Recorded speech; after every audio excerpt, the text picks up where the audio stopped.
Je m'appelle John, je suis conteur, et ceci est en quelque sorte mon histoire. Action! Ma vie a été bénie. J'ai une famille magnifique et aimante. J'ai passé des années en tant que réalisateur, producteur, superviseur des effets visuels et écrivain. Et bon, Charlona, j'ai fait une partie des médias. Vous auriez vu mon travail sur Big Bang Theory. Je m'occupais du marketing. J'ai coproduit des films. J'ai réalisé.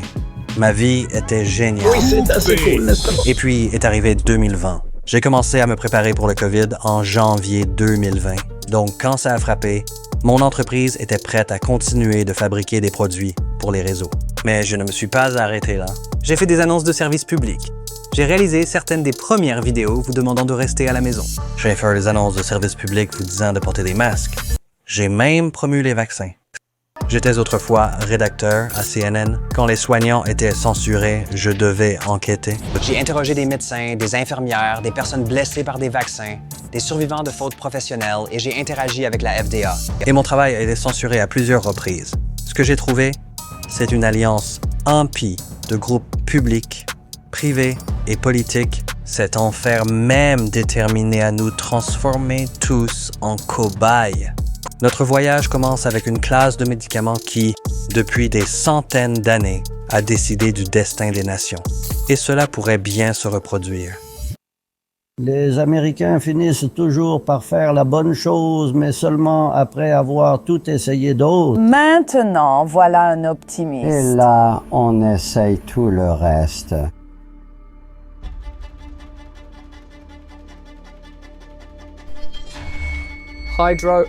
Hydroxychloroquine. Laissez cela. Le médicament est sûr. Nous avons traité des patients pendant 5 jours avec 400 mg d'hydroxychloroquine 2 fois par jour le premier jour. Du 2e au 5e jour, nous leur avons donné 200 mg 2 fois par jour. Vous le voyez à la télévision? Chloroquine. Hydroxychloroquine. J'utilise du zinc, de l'hydroxychloroquine et de l'azithromycine dans les 5 premiers jours après l'apparition des symptômes. Vous en avez lu sur les réseaux sociaux? Les médecins d'un bout à l'autre du pays sont en guerre avec notre établissement médical et les institutions de recherche. Den Studien zum Document fonctionne aurait sauvé des centaines de milliers de vies. Comme certains médecins le disent, nous utilisons de l'hydroxychloroquine et des Paxil et j'ai eu un succès incroyable à traiter les patients BAM. Vidéo interdite. Les informations dangereuses. Mon propre médecin a dit que l'hydroxychloroquine est fantastique si vous l'attrapez tôt. Un médicament très, très sûr peut être pris par les femmes enceintes et les mères allaitantes. Il a plus de 50 ans de dossier de sécurité. Les événements cardiaques n'ont jamais été... Ça a été une préoccupation majeure avec ce médicament. Cela empêche les gens d'aller à l'hôpital. Je n'arrive pas à penser à une seule infection virale. Là où le meilleur conseil est d'attendre 2 semaines avant de commencer le traitement à l'hôpital. C'est la recommandation actuelle du NIH qui horrifie les Américains. Et si vous demandez à vos médecins ce qui se passe, elle ne va pas en parler. Quand les patients apportaient une ordonnance pour de l'hydroxychloroquine ou de l'ivermectine à une pharmacie formée, les pharmaciens refusaient le traitement, ce qui pour moi est scandaleux. Beaucoup des pays développés dans le monde qui interdisent réellement aux médecins et les sanctionner si cela est prescrit à leurs patients et une telle violation, je dois insister, n'a jamais eu lieu avant pour n'importe quel médicament. Jamais. Et si vous découvriez que la plupart des médecins n'ont pas fait les recherches qu'ils citent ou même lu les études. C'est un médicament. Et le médicament doit être fondé sur des données et la science. Et si vous appreniez que les médecins publics en qui nous avons confiance ignoraient et dans certains cas cachaient des études clés pour sauver votre vie, celle de vos proches, et le destin d'une nation entière. C'est une question de science et de données. Il existe des essais randomisés qui montrent que ça ne fonctionne pas. Il y a des essais observationnels qui suggèrent que cela pourrait fonctionner. Il y a certaines études qui suggèrent qu'au travail de nuit, il y a d'autres études qui montrent que ça ne fonctionne pas du tout. Des changements dans la méthodologie des sciences fondamentales, des menaces venant des hôpitaux et une influence à chaque niveau de notre établissement médical et gouvernement ont rendu vos médecins muets, aveugles ou pire, complices. Vous avez induit le public américain en erreur? Je n'ai en aucun cas trompé le public américain. On ne traite pas le COVID, les gars. Pour de vrai. On ne traite pas le COVID. Personne n'écoute. L'Amérique dépense presque plus que toute autre nation par personne pour les soins médicaux. Soins. Pourtant, nous avons eu le plus grand nombre de décès dus au COVID par rapport à d'autres pays. Notre réponse au COVID a été déplorable. Que savent ces pays? Et comment pouvons-nous empêcher que cela se reproduise? Pour Carmen Traza, nous devons connaître notre histoire et l'histoire du monde. Dans l'histoire de l'hydroxychloroquine. Qu'est-ce que l'hydroxychloroquine? L'hydroxychloroquine est un dérivé de la chloroquine, l'un des premiers médicaments contre le paludisme inventé. La chloroquine était basée sur un médicament appelé quinine. La quinine est également reconnue comme le premier composé chimique utilisé pour traiter une maladie infectieuse. La quinine était initialement extraite de l'écorce d'un arbre de quinquina. Elle a été donnée aux colons espagnols par les Indiens près du Pérou dans les années 1600 et apportée au monde occidental comme un remède contre le paludisme. Finalement, les prêtres jésuites ont parcouru le monde avec de l'écorce de quinquina, au point qu'elle était communément appelée l'écorce des jésuites. En 1751, la couronne espagnole a pris le contrôle de toutes les sources de quinine, restreignant l'accès comme une nouvelle forme d'impérialisme basée sur la science. Au début de la Révolution américaine, George Washington a demandé à ses maîtres politiques d'acheter autant d'écorce de quinquina et de poudre de quinine que possible. Un facteur décisif dans le destin de la nouvelle nation, car en 1778, la couronne espagnole a limité l'accès britannique à la quinine. En 1820, la quinine a été officiellement isolée, réduisant le besoin d'écorce d'arbres de quinquina. Ce développement a ouvert la porte à l'exploration européenne de toute l'Afrique, considérée à l'époque comme le cimetière de l'homme blanc, à cause du nombre d'Européens décédés du paludisme sur le continent. Alors, dans les années 60, pendant la guerre civile américaine, les États du Sud dépendaient fortement de la navigation pour les biens, les services et les médicaments. Alors, Abraham Lincoln et ses conseillers ont mis en place le blocus du Nord pour bloquer les expéditions de coton vers l'Europe, l'importation d'armes et la quinine. L'objectif de Lincoln en bloquant la quinine était de créer autant de soldats du Sud malades et morts que possible. Parce qu'un soldat malade ralentit une armée et consomme des ressources. Cela signifie finalement qu'Abraham Lincoln pourrait être considéré par certains comme un praticien de la guerre biologique contre les hommes et les femmes, jeunes et vieux, libres et esclaves. Les choses étaient tellement désespérées pour le Sud que John Wilkes Booth, l'assassin présumé de Lincoln, a fait passer de la quinine à ses amis et familles.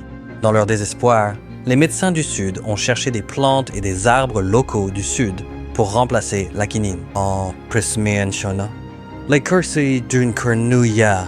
Lorsque les médecins du Sud ont reçu l'information qu'ils disposaient d'une alternative potentielle, ils ne l'ont pas utilisée, car ils estimaient qu'elle n'avait pas fait l'objet d'assez d'essais cliniques et qu'elle ne fonctionnait pas. Je ne voulais pas être considéré. Homéopathes.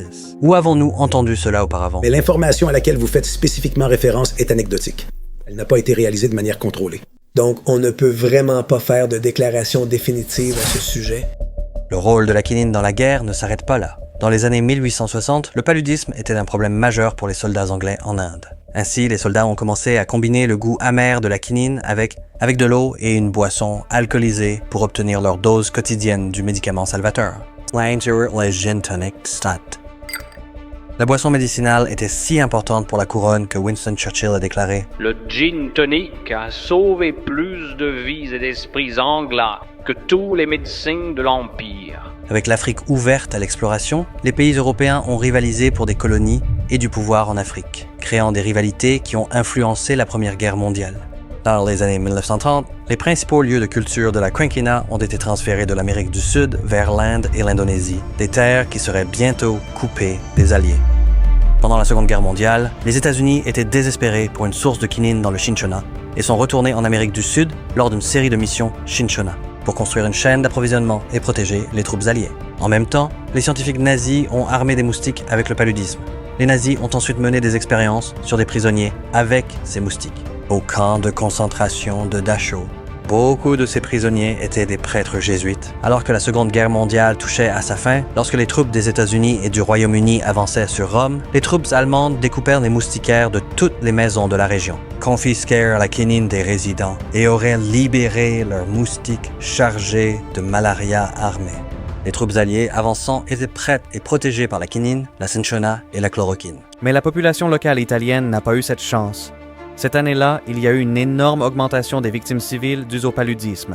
Un cadeau d'adieu des nazis en fuite. L'Ivercride et le Terrium insulaire sont continués d'être importants au fil des années. Pendant des décennies, les troupes américaines à l'étranger ont pris de la chloroquine, de l'hydroxychloroquine et d'autres dérivés de ces médicaments. L'un de ces dérivés, la mefloquine, a été impliqué dans le déclenchement de troubles de stress post-traumatiques et de problèmes neurologiques chez les troupes stationnées en Irak. Les problèmes entourant la mefloquine sont si importants que le médicament a reçu un avertissement en boîte noire, l'avertissement le plus sévère possible de la FDA. Depuis des siècles, restreindre l'accès à l'hydroxychloroquine, à la quinine et à des médicaments similaires a été une tactique de guerre standard. Air France, à la guerre d'indépendance, aux guerres civiles, à la Première Guerre mondiale, ou à la Seconde Guerre mondiale, à d'innombrables petites guerres sur toute la planète, et surtout, ce qui pourrait être un jour mémorable, comme la Troisième Guerre mondiale. Nous avons parlé à de nombreux pharmaciens, médecins et universitaires, et très peu d'entre eux connaissaient l'histoire de l'hydroxychloroquine et de la quinine. Cela fait réfléchir, qui contrôle vraiment nos institutions scientifiques? Et qu'enseignons-nous à nos médecins? Nos officiels gouvernementaux, nos universitaires éduqués ont essayé de nous convaincre que l'eau tonique était mortelle. Et la plupart d'entre vous l'ont cru. Tout au long de ce film, vous allez voir des vidéos et des extraits pris par des lanceurs d'alerte qui ont tenté de nous avertir des problèmes avec nos établissements médicaux. Vous verrez à quel point cet établissement médical était coordonné, en utilisant certaines phrases clés comme preuves anecdotiques, théorie du complot ou essais cliniques randomisés. Vous entendrez aussi des journalistes utiliser des termes discutables comme vanter, démystifier ou vendre. En marketing, nous utilisons des groupes de discussion pour découvrir quels mots provoquent des connotations émotionnelles ou négatives lorsqu'ils sont utilisés. Quand vous entendez ce genre de mots, comprenez, vous n'écoutez pas des informations ou de la science. Vous écoutez de la propagande. Rahm Emanuel a un jour déclaré « Vous ne voulez jamais qu'une grave crise soit gâchée. » Avec des billions de dollars prêts à être dépensés pour le COVID, observez comment tous nos leaders médicaux ont discrédité l'un des plus sûrs, Recht, Rhiannon, Racquaris, les médicaments les plus économiques et les plus bénéfiques de l'histoire humaine. Larry fait un m'apprendre la chance et le donne. De nombreux Américains ont lu des études et entendu des reportages sur ce médicament, la chloroquine, qui est un antipaludique. Il est déjà approuvé, comme l'a dit le président, pour le traitement du paludisme ainsi que d'une condition arthritique. C'est un médicament que le président nous a demandé d'examiner de plus près pour voir si une approche d'utilisation élargie pourrait être réalisée afin de déterminer si cela bénéficie aux patients. Encore une fois, nous voulons le faire dans le cadre d'un essai clinique, un grand essai clinique pragmatique, pour réellement recueillir ces informations et répondre à la question qui doit être répondue et demandée puis répondue. L'étude chinoise à Wuhan a montré une amélioration statistiquement significative dans la récupération de la fièvre, de la toux et aussi de la pneumonie. C'était pas une étude très solide. Il est encore possible qu'elle y ait un effet bénéfique. Mais l'étude qui vient d'être citée, sur une échelle de solidité des preuves, cela n'est pas extrêmement fort. C'est une indication, une allusion. Une étude publiée hier sur l'hydroxychloroquine est incroyablement irresponsable. Même le secrétaire aux anciens combattants a dû l'admettre. La faiblesse de cette étude. C'est une étude observationnelle, pas clinique. Elle a été réalisée sur un petit nombre de vétérans, malheureusement en fin de vie, des patients à quelques pas de la mort. Vous cherchez un nouveau livre pour mamie? Achetez Comment mentir avec les statistiques de Daryl Huff. C'est recommandé par Bill Gates et vous enseigne tout ce que vous devez savoir pour commettre un génocide de manière scientifique. To spot it, this is broken truth him. Le 11e mai 2020, le journal de l'Association médicale américaine a publié une étude de Rosenberg et al. Affirmant que l'hydroxychloroquine a été examinée et trouvée sans aucune différence de résultat par rapport aux patients qui ne l'ont pas reçu. Elles ont duré une étude conçue pour échouer. Et quand tu as pris les groupes là-bas qui n'ont pas bénéficié d'un traitement de début et a simplement dit « Voyons les personnes qui ont reçu le médicament dans le délai où elles auraient dû le recevoir ». L'étude a montré que cela fonctionnait. Entre 85 et 90% était ce que j'ai trouvé, contre un taux de survie sans le médicament de moins de 53%. Donc il y a une énorme différence. Soudainement, cela a confirmé les études en provenance d'Espagne, de Belgique et Henry Ford. C'était une preuve très forte que l'hydroxychloroquine sauvait beaucoup de vies à l'époque à New York. Mon article a été publié dans le World Tribune. L'article a attiré l'attention et puis Twitter m'a banni. J'ai supprimé l'article et c'était fini. J'étais hors de Twitter. C'est quelque chose qui aurait pu mettre fin à la pandémie si les gens l'avaient compris, et au lieu de cela, c'est réprimé. Raleigh Studer Winter aidé Anthony Rosenberg et l'auteur le plus éminent était Howard Zucker. Howard Zucker était le commissaire à la santé dans l'État de New York. Le rôle de Howard Zucker dans la pandémie de COVID à New York était notoire, car il était directement impliqué dans la politique de renvoi des patients COVID malades dans les maisons de retraite, où ils pourraient infecter d'autres. Howard Zucker a également joué un rôle clé dans la dissimulation du nombre réel de décès de patients en maison de retraite décédés du COVID à New York. Zucker a également été impliqué dans les mandats désastreux du vaccin COVID-19 de l'État de New York. Zucker a plus tard démissionné, mais pas avant que son département de la santé n'embauche Eli Rosenberg, son ancien co-auteur, pour travailler pour l'État de New York. Så när jag vet pour Howard, leur administration Biden ont trouvé un poste important au CDC. Mais faites-leur confiance, ce n'est absolument pas politique. Även alla Lager Frères, la CIA a réussi son play Opération Mockingbird. C'est là que la CIA a conspiré et travaillé avec des journalistes de tous les médias pour influencer la perception publique. Les journalistes et scientifiques que vous allez voir font-ils partie d'une version moderne de l'opération Mockingbird? À vous de juger. Breaking news this morning, a new study shows, and this is an expansive study, that the anti-malaria drug that the president touted repeatedly. This is a very, very large study. The largest study to date of its kind. Very large study. The size of this study. It was a massive study. This is a very, very large study. Much larger. Much larger than previous studies. It's a huge development. Huge. Large study published by The Lancet. In The Lancet, which is a very influential medical journal. Published in The Lancet. It's one of our clearest studies. This is a really powerful study. It's large but shows real danger here. Increased risk of death. Increased risk of dying. So this is a dangerous drug. It was dangerous. That hydroxychloroquine does more bad than good. It hurts. We're more likely to die. This is no cure. There is harm. Probably dangerous. Let's bring in Dr. Suppan Desai. He is one of the lead researchers of the study. And I think before we start making claims on medications that work or don't work, let science do its job. Let data drive this discussion.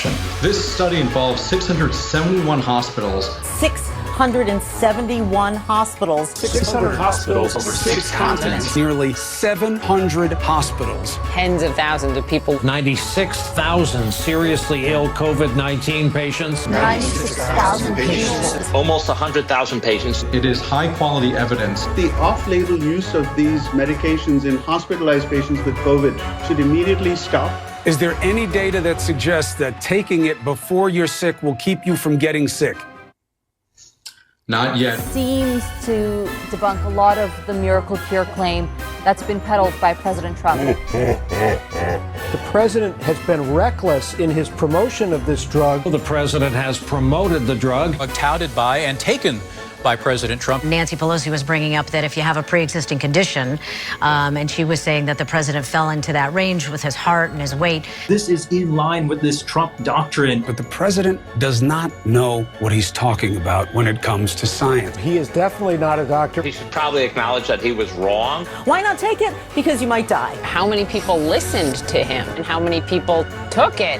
He also claimed political bias. He's been taking it. Why is he taking it? And the president ought to stop taking it too.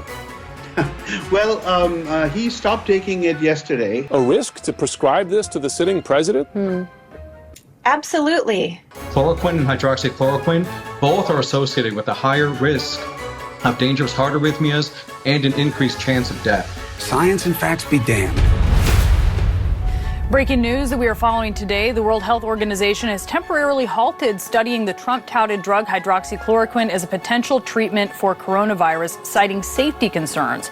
Officials made the decision after new findings linked it to a higher risk of death. The WHO had to act, but they have to pause this one now, that it's not ethical to continue. Unethical to continue. I think that really encapsulates what is going on. Un article publié dans The Lancet en mai 2020 indiquait que l'hydroxychloroquine n'a pas fonctionné pour le COVID a été retiré après que les auteurs n'ont pas pu confirmer que les données étaient précises.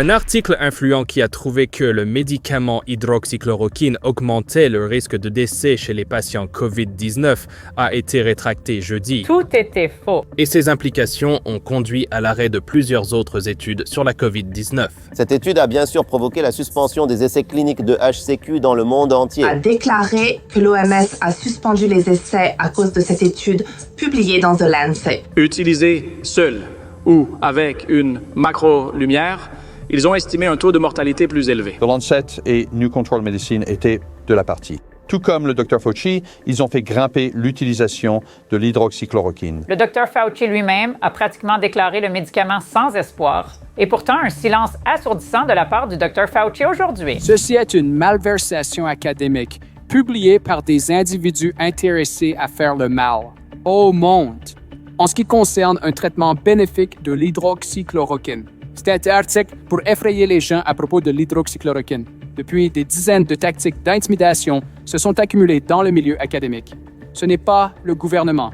Ce sont des gens de mon domaine, en médecine universitaire, ceux qui commettent une fraude académique. Je suis cardiologue. J'ai examiné un article montrant que l'hydroxychloroquine provoque une crise cardiaque. L'hydroxychloroquine cause une énorme cicatrice dans le cœur. Je peux vous dire d'expérience, l'hydroxychloroquine ne cause pas de grosses cicatrices dans le cœur. Donc la médecine académique s'est engagée, une fraude, je pense un crime contre l'humanité. Il doit y avoir une motivation derrière cela qui dépasse de loin la simple opposition entre démocrates et républicains. Alors, le 11 mai, vous avez l'étude JAMA, et puis le 22 mai. Vous avez l'étude Lancet. Bien sûr, celle-ci a été retirée car elle était complètement frauduleuse, mais comment les deux études ont-elles fonctionné? Ensemble, pour façonner l'imagination publique. Eh bien, l'étude JAMA a dit que le médicament ne fait rien, et l'étude du Lancet a dit que ce médicament pourrait en fait augmenter votre risque de mortalité.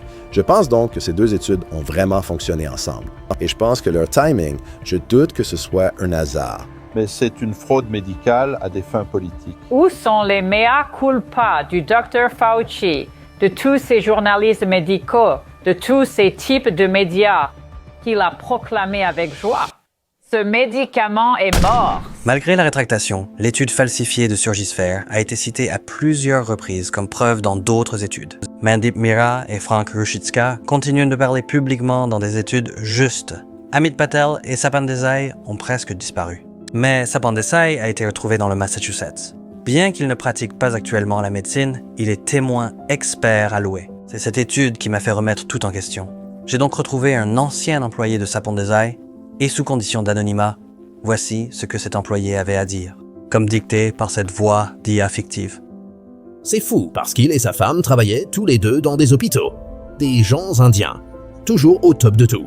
Il était minimaliste. Ses costumes étaient vieux, porte-documents en ruine. Leur chambre avait juste un vieux lit, une commode, une douche et des toilettes. Il était tellement économe.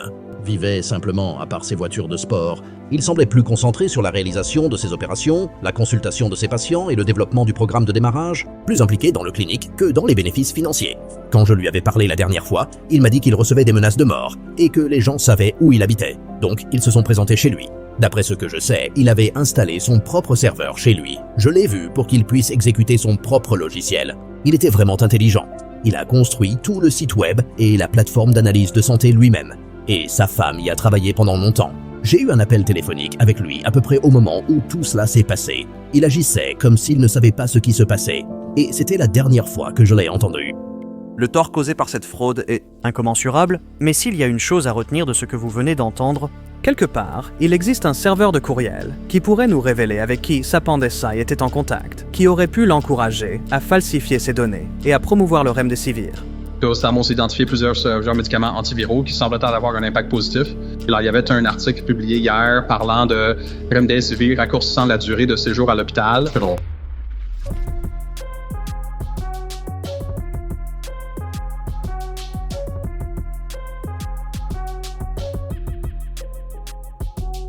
La note de protocole de l'étude de récupération est financée en partie par la Wellcome Trust et la fondation Bill et Melinda Gates.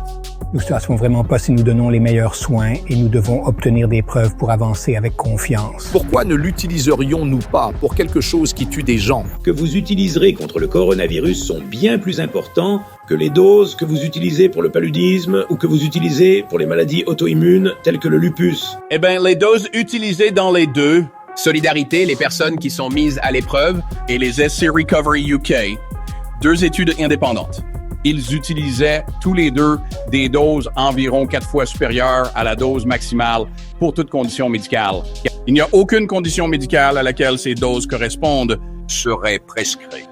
En fait, lorsque Landry a été confronté à ces problèmes, il semblait faire une sorte d'erreur négligente, croyant et peut-être même en mal interprétant hydroxyquinolone ou hydroxychloroquine. Laissez-moi expliquer. Les doses ont été choisies sur la base de modélisation pharmacocinétique. Elles correspondent au type de dose utilisée pour la dysenterie amibienne. Savez-vous quel est le niveau létal d'hydroxychloroquine? Je ne me souviens pas précisément, mais c'est quelque chose comme 10 fois cela. L'Organisation mondiale de la santé a fixé ces niveaux. Les quantités administrées dans l'étude de Manaus au Brésil et dans l'essai de Recovery étaient excessives. Et quand vous avez un patient gravement malade en phase avancée avec des comorbidités existantes, c'est le à goutte d'eau qui fait déborder le vase. Repères être modifiés pour que les patients inconscients et sans famille puissent être replacés, sans leur consentement, par leur médecin dans l'essai. Et plus tard, les repères étaient modifiés pour C'était une étude à étiquette ouverte. Tous les hôpitaux, médecins et infirmières qui ont participé dans le monde entier savaient ce qu'ils faisaient. C'est un standard d'excellence. Le turnout collé par l'Organisation mondiale de la santé qui était non seulement destiné à échouer, mais aussi à tuer. La prophylaxie est toute action entreprise pour prévenir une maladie ou un événement biologique, des préservatifs ou une prophylaxie contre la grossesse. Notre industrie médicale sait très bien comment fonctionne la prophylaxie. C'est pourquoi leur réaction à l'utilisation de l'hydroxychloroquine en tant que prophylaxie était si préoccupante. Fonctionne de prophylaxie. Demandez juste à Scott Wiener, l'ancien sénateur de Californie. It's a panic spray into capering can truvade. Into provinces qu'est-il faire, créer corps Gilead. De nombreux responsables médicaux ont également fait campagne pour ce médicament, y compris le Dr Anthony Fauci. Plus tard, Truvada a été impliqué dans des cas d'insuffisance rénale chez les hommes homosexuels qu'il prenait. Gilead a été accusé de créer 2 versions de leur pilule et de mettre en marché une version plus dangereuse et toxique pour le profit. Le cœur est là. Gilead, pour des raisons de profit, a décidé de mettre de côté en 2004 pour mettre de côté le disque sûr, même s'il savait qu'il était plus sûr. Et marketing que la durée du brevet expire sur un médicament moins sûr, puis lancez-le comme nouveau et amélioré. Mais comment fonctionne Gilead et comment fonctionne la prophylaxie? Dat je lecteur daarmee die bewaard zal deze ballenkers in de schaarste de maintenant. La prognose analyse a été plus à ce sujet. Nous sommes lancé un essai clinique qui examine la prévention de la maladie COVID-19 chez les personnes à haut risque qui ont été exposées. Dans la semaine à 10 jours, vous serez complètement inscrit et nous aurons un résultat en environ 3 à 3 semaines et demie. Selon un article de juillet 2020 pour Marilyn Mercion, le Dr Boulware a déclaré avoir dépensé 5 000 $ de sa poche pour acheter de l'hydroxychloroquine à utiliser dans l'essai. Selon les déclarations de subvention, les médicaments ont été donnés par une entreprise qui, 3 semaines plus tard, a entamé des négociations avec Gilead pour fabriquer des formes génériques de leur remdesivir plus rentables.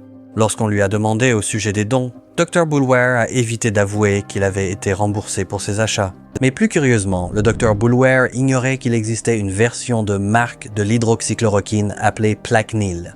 Comment un médecin pourrait-il mener une étude sur un médicament sans connaître la marque de ce même médicament? Nous avons mené un essai randomisé en double aveugle, contrôlé par placebo pour essayer d'éliminer. Donc, ce que nous avons trouvé, c'est qu'il n'y avait aucun effet de l'hydroxychloroquine. Alors, dans ce groupe hydroxychloroquine, c'était 12%, et dans le groupe SIBO, c'était 14%. L'interprétation de l'étude par le Dr Boulware a été contestée par Marcio Watanabe, un statisticien PhD du Brésil. Marcio a découvert que l'étude montrait en fait un avantage statistique de l'hydroxychloroquine. Un autre résultat intéressant de l'étude était que, malgré des doses plus élevées que recommandées, aucun effet secondaire sérieux n'a été observé. Le New England Journal of Medicine n'a toujours pas publié cette mise à jour. L'étude en double aveugle signifie que ni les participants ni les chercheurs ne savaient ce qu'ils recevaient. Tous ces essais contrôlés randomisés n'étaient pas en double aveugle. Les personnes savaient quel médicament elles prenaient car cela était indiqué sur les pilules.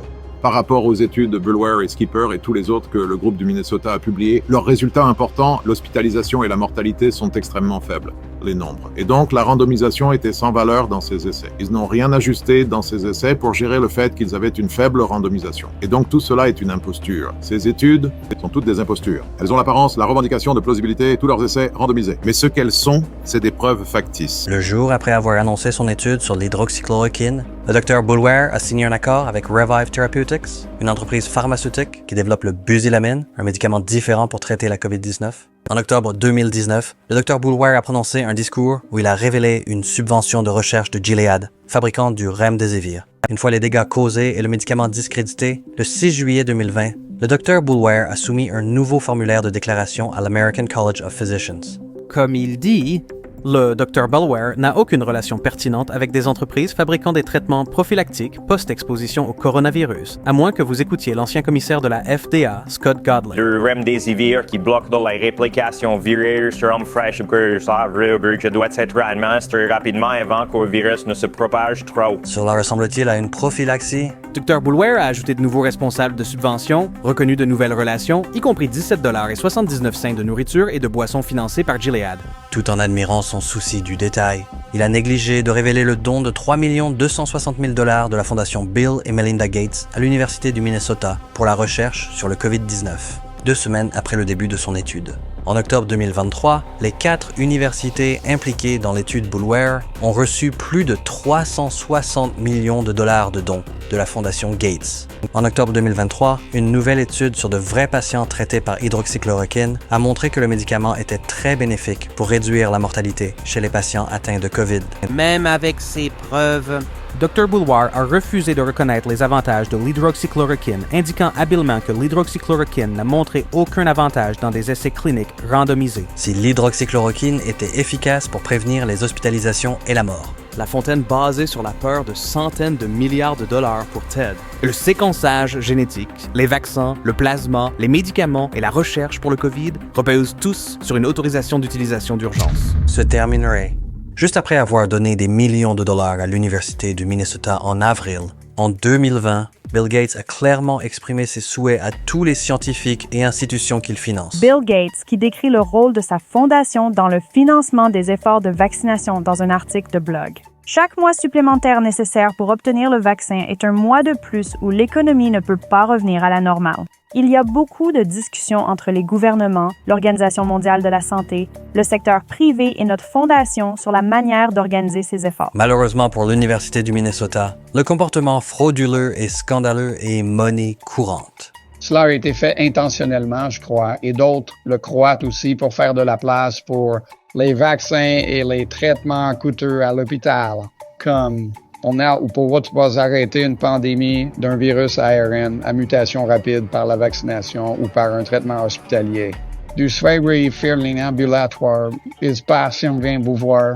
Elles correspondent à la définition de cas. Vous avez un médicament extrêmement sûr, vous traitez sur suspicion, vous n'attendez pas les tests, vous renvoyez le patient chez lui pour qu'il se mette en quarantaine. Et vous prenez soin de leur famille à la maison. C'est ainsi qu'on arrête une pandémie de ce genre. Je suis le Dr Sabine Hazen, une gastro-entérologue. Je fais des essais cliniques pour des entreprises pharmaceutiques depuis presque 3 décennies. Je ne suis pas là pour secouer la ruche de la FDA, je suis ici pour m'assurer que la FDA fait ce qu'elle doit faire, ce qui assure ma sécurité et celle de millions d'Américains qui paient des impôts. Parce que je suis à la tête de la recherche sur le microbiome, j'ai commencé à prêter attention à cause de la séquence génétique du virus. Et nous avons en quelque sorte uni nos forces avec de nombreux médecins en Amérique. Et quand nous avons collecté des échantillons de selles, nous avons remarqué toute une séquence de COVID dans les selles. Nous avons essentiellement commencé à analyser quelle est la meilleure combinaison thérapeutique à adopter. Certains médecins disaient, tu sais, la vitamine C semble fonctionner en Italie. Ensuite, le protocole de Didier Raoult est sorti. L'hydroxychloroquine était intéressante car des millions d'ordonnances, nous n'avons jamais eu de problème. L'azithromycine était une autre bonne solution et le zinc semblait certainement plausible. J'ai dit, je parie que l'hydroxychloroquine et l'azithromycine tuent le virus. Et puis la vitamine C, la vitamine D et le zinc augmentent le microbiome, n'est-ce pas? Quand nous avons trouvé le génome complet du COVID dans les selles, nous avons découvert que 2 personnes qui étaient sous hydroxychloroquine et Z-Pack, je n'avais plus le virus. Alors, j'ai commencé à écrire le protocole vers mars.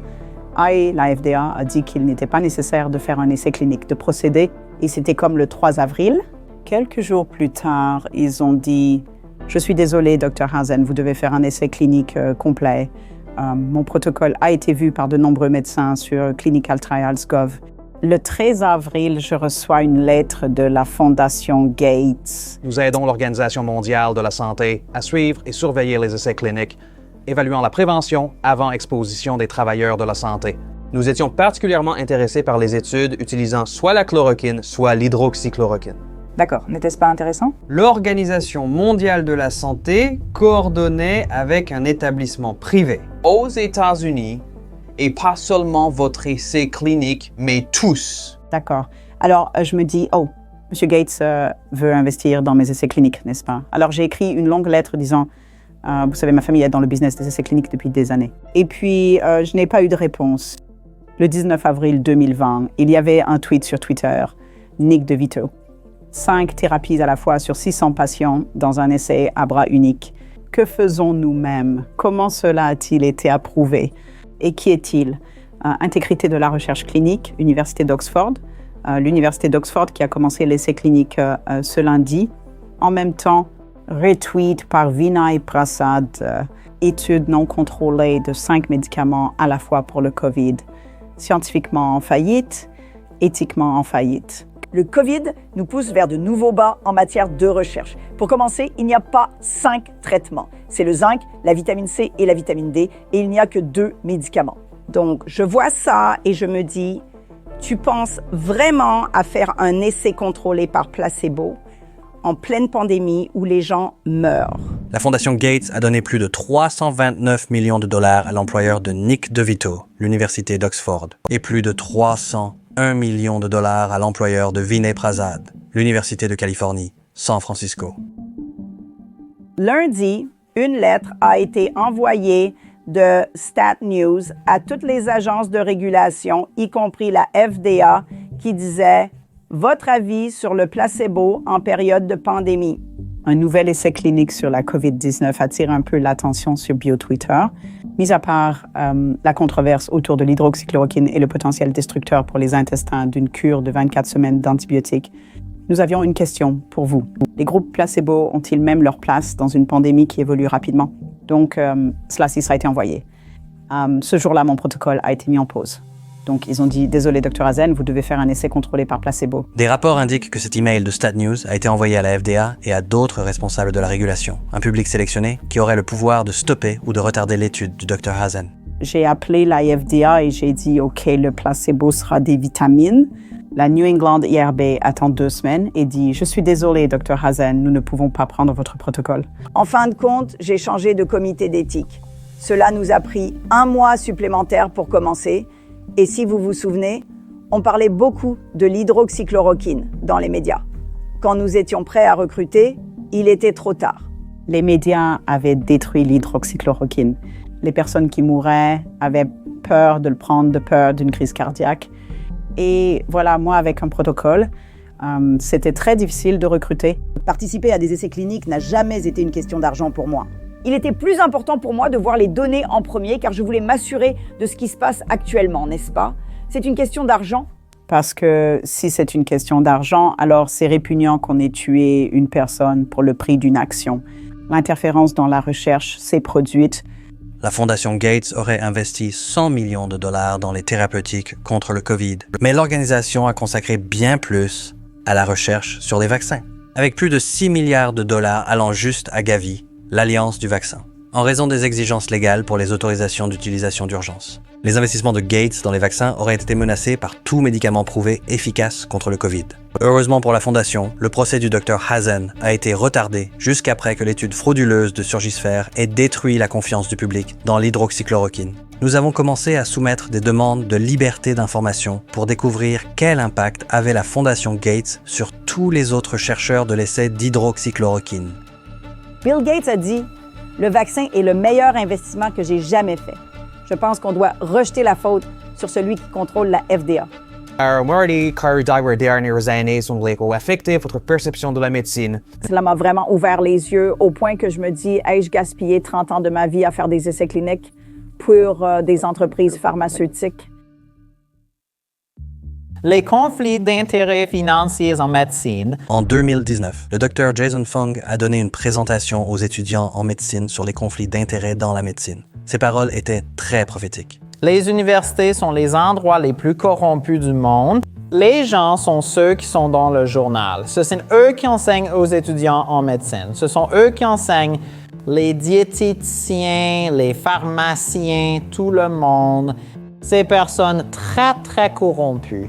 Qui ne le savent même pas. Les chiffres sont clairs, ils ne mentent pas. Nous avons besoin de réponses avant de pouvoir faire confiance à ces données. Combien de notre science est mal faite de cette manière? Il y a aussi une dépendance des éditeurs et de la révision par les pairs. Haillement de l'industrie aux éditeurs. Regardez le journal de l'American College of Cardiology. En moyenne, chaque éditeur reçoit 475 000 $. Cette année-là, ce sont les personnes qui argumentent auprès de la FDA que des médicaments devraient ou ne devraient pas être approuvés pour certaines indications. Comment se fait-il que le New England Journal of Medicine, notre principale revue, autorise cela? C'est si biaisé. Voilà pourquoi les initiés disent que la médecine fondée sur les preuves est largement inutile ou nuisible.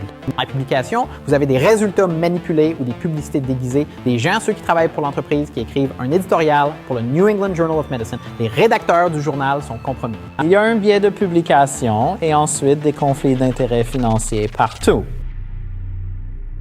Au début de cette année, le Journal de la Nouvelle-Angleterre a publié un article absolument horrifiant où ils ont conclu que seules les données d'essais cliniques ont une validité. Et les données anecdotiques ou les preuves empiriques du monde réel ne doivent pas être utilisées pour établir la norme de soins médicaux. Les essais cliniques sont une grande partie du contenu du New England Journal. Jeff Drazen, lorsqu'il est devenu rédacteur, a dit il a orienté le journal vers la publication de plus de sciences fondamentales et de plus d'essais cliniques. Il pensait qu'il y avait trop d'accent mis sur l'épidémiologie et la recherche observationnelle. Je fais confiance au New England Journal of Medicine. C'est mon journal. C'est comme si c'était corrompu. C'est ce que les initiés ont dit. Tout cela est un tas de conneries. Un journal qui doit payer ses rédacteurs et son personnel éditorial, entre autres, qui ne peut pas financer l'intégralité de ses dépenses par les frais de soumission d'articles, doit en assumer les coûts. Pour lever des fonds, et le fait en faisant de la publicité et devient accro à la publicité. Et une fois que cela arrive, ce qui arrive assez, l'éditeur du journal doit se plier aux intérêts de la pharma. Et ces intérêts sont très clairement exprimés et se répercutent sur les rédacteurs eux-mêmes et Orton au Lancet et Marcia Angel du New England Journal ont tous parlé de cela dans leurs livres et commentaires sur les effets de la pharma sur l'édition médicale. L'essai contrôlé randomisé en double aveugle est, de fait, la référence. Nous avons une vaste littérature médicale qui n'était pas la norme auparavant. Alors pourquoi est-elle soudainement la norme maintenant? Toutes les preuves doivent entrer dans cette discussion, pas seulement un chibolette des essais contrôlés randomisés. Les entreprises pharmaceutiques réalisent souvent des essais cliniques qui ne répondent pas à la question clinique. Le médecin voudra savoir si votre médicament est meilleur que celui qu'il utilise actuellement. Mais pour obtenir l'approbation de la FDA, l'entreprise réalisera un essai contrôlé par placebo en supposant qu'il est éthique de le faire. Ainsi, ils ne répondent pas à la question que le docteur veut vraiment qu'ils répondent. Des questions comme, malgré un budget de 5,9 milliards de dollars, pourquoi le Dr Fauci n'est-il pas en mesure d'étudier si l'hydroxychloroquine fonctionne ou non au début en combinaison avec le zinc et le Z-Pack? Les médecins praticiens vont se fier aux articles de synthèse dans le New England Journal of Medicine sans réaliser qu'ils sont en fait rédigés par l'entreprise. Le système d'essai clinique est peut-être cassé, est trop fort comme terme, mais il sous-performe clairement.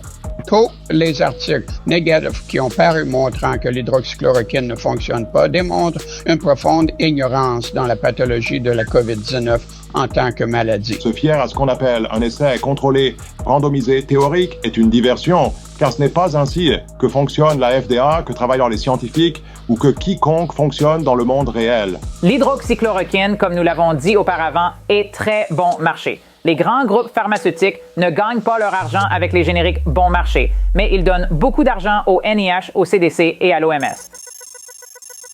l'Agence des produits alimentaires et médicamenteux met fin à son autorisation d'urgence pour l'hydrochloroquine pour traiter la COVID-19, affirmant que le médicament contre le paludisme comporte trop de risques sans aucun avantage. Il y a eu un certain nombre d'études qui sont sorties et qui n'ont pas montré d'avantage. Certaines ont même montré un préjudice. Ainsi que les informations selon lesquelles il pourrait désormais potentiellement interférer avec l'activité du remdesivir, un antiviral à action directe, que nous savons fonctionner contre le coronavirus. Cette admission que l'hydroxychloroquine interfère avec la capacité d'un patient à tomber assez malade pour nécessiter du remdesivir est présentée par l'ancien commissaire de la FDA, Scott Gottlieb. Scott est membre du conseil d'une entreprise appelée Illumina.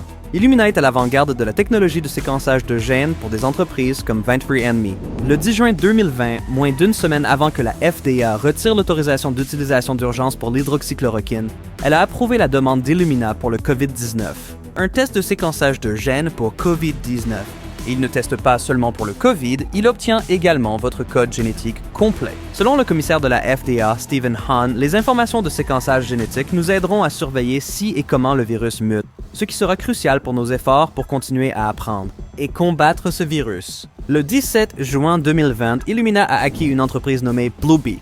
Bluebee aide à gérer les données, comme votre code génétique. C'est peut-être pourquoi Bill Gates et Jeff Bezos ont mené un tour de financement de 100 millions de dollars pour la filiale d'Illumina appelée Grail en 2016. Illumina a racheté Grail en 2021 et fait maintenant l'objet d'une enquête de la SEC pour comportement et rémunération de certains membres de la direction d'Illumina et de Grail.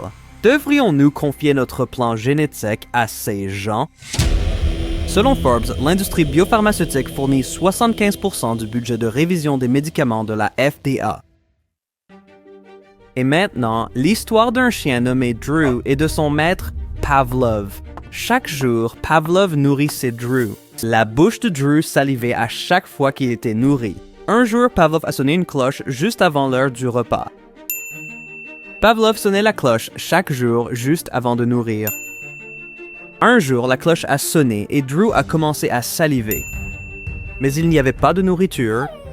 Cette réaction involontaire a rendu Drew l'un des chiens les plus célèbres de l'histoire. Avec son meilleur ami Pavlov, Drew a prouvé la théorie scientifique du conditionnement. Il s'avère qu'une grande variété de réactions peut être déclenchée de manière similaire. Maintenant, imaginez que Pavlov soit un réseau d'actualité et que les téléspectateurs soient tous des chiens. En diffusant à répétition des informations négatives associées à des mots-clés ou non, le chef d'une organisation de presse peut empoisonner l'esprit de millions de personnes. De sorte que toute mention du nom d'une personne créerait instantanément des réponses négatives, agressives ou basées sur la peur. Les psychologues appellent cela le transfert émotionnel. En temps de crise, cela pourrait influencer les habitudes d'achat.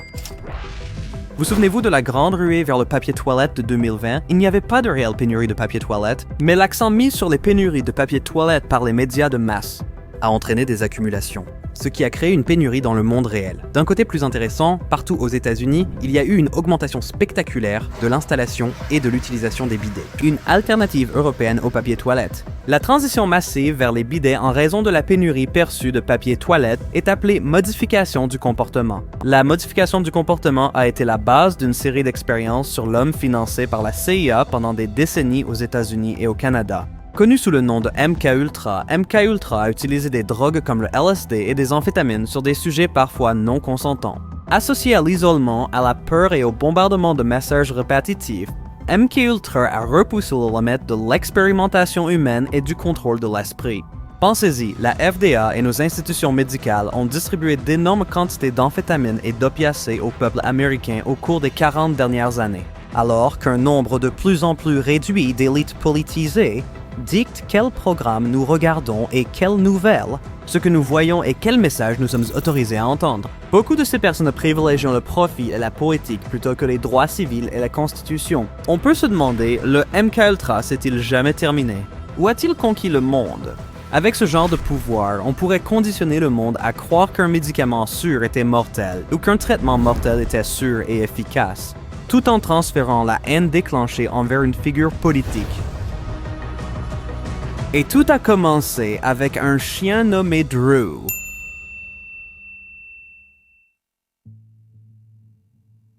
Votre reporter influent est le Dr. Paul Merrick. Il a écrit plus de 500 articles de journaux révisés par des pairs. qu'elle avait une maîtrise de livres et est auteur de 4 livres sur les soins critiques cités plus de 48 000 fois dans des revues et comités de lecture, des publications, et le Dr Merrick est certainement l'un de ces médecins qui ont été persécutés. Traiter des patients. Bekruttheid Palm eu examen coïncidemment med l'utilisation contre Ebola. Les résultats sont publiés le 12 décembre 2019 dans le journal de médecine de Nouvelle-Angleterre, et cette date est particulièrement importante car elle a marqué le début du COVID. Le remdesivir a augmenté des risques de décès et d'insuffisance rénale. C'était un médicament tellement toxique que le comité de surveillance de la sécurité des données a mis fin à l'utilisation du remdesivir. L'Institut national de santé et l'étude ACT-1 ont inscrit des patients dans une étude examinant le remdesivir pour le traitement de COVID-19. Le dernier patient a été inscrit le 19 avril 2020. 10 jours plus tard, avant que l'étude ne se soit réellement terminée. Der Faucis hat acetantal bucoao aval stemens blanche. Et al dit c'est une bonne nouvelle.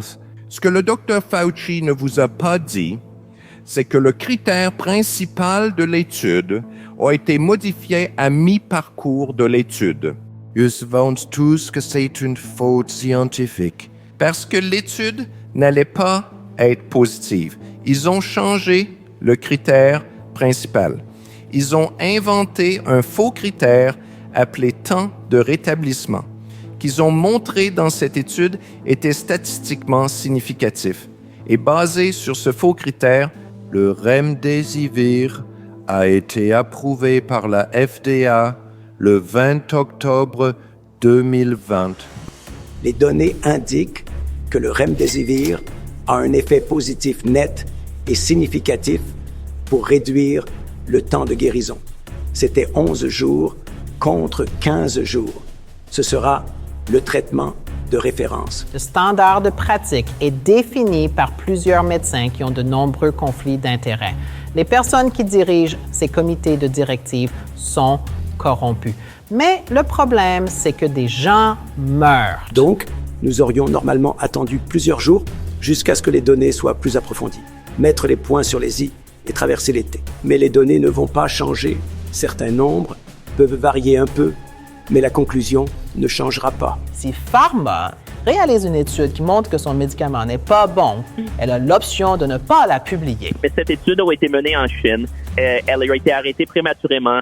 Elle n'a pas réussi à montrer un quelconque avantage du remdesivir par rapport au traitement standard. Pray que tous les patients dans ce pays des traitent avec la combinaison de remdesivir et de la dexamethasone à faible dose.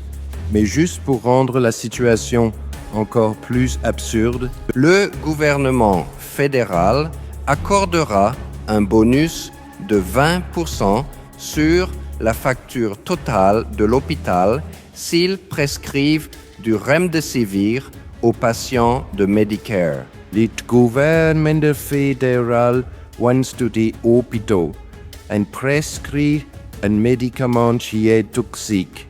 Le cocktail d'hydroxychloroquine, c'est environ $20, n'est-ce pas? Certainement pas plus de 50.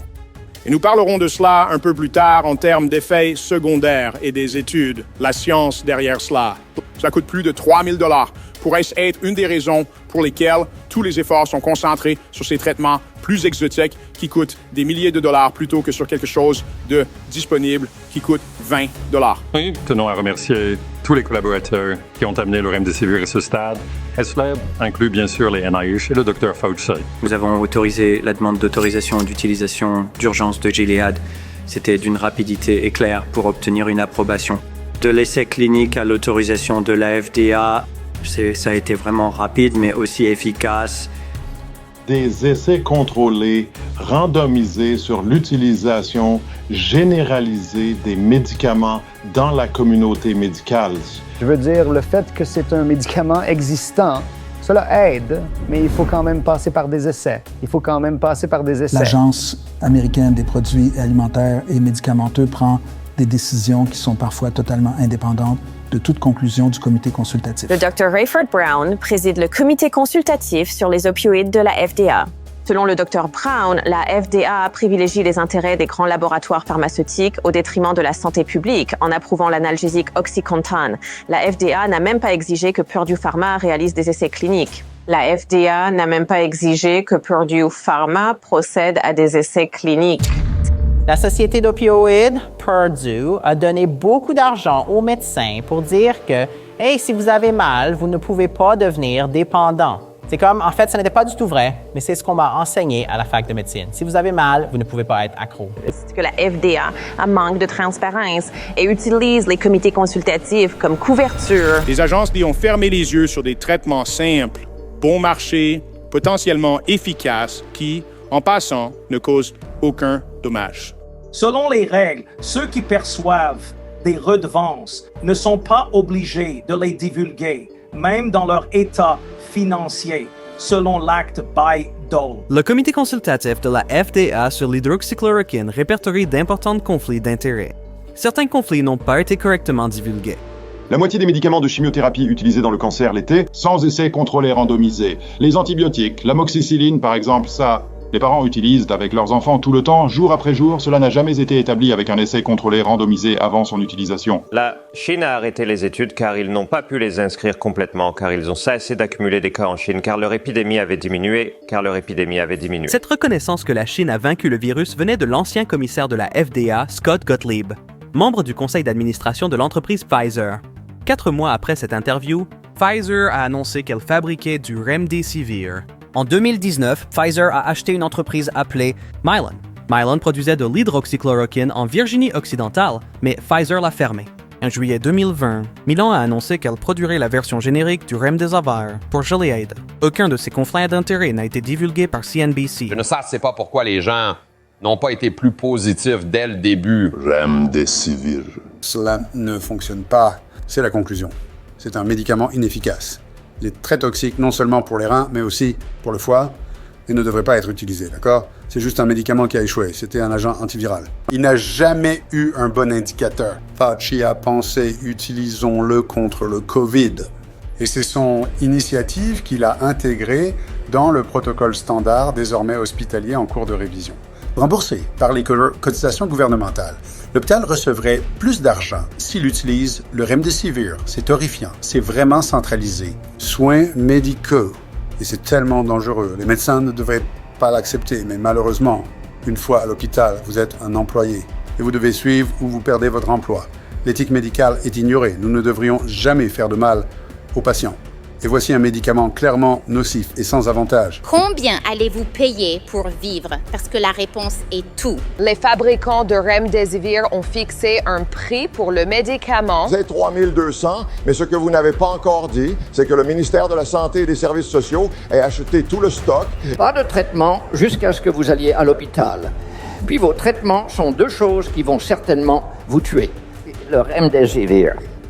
Et Tony Fauci était au courant. Le Remdesivir pourrait vous tuer, c'est un homicide.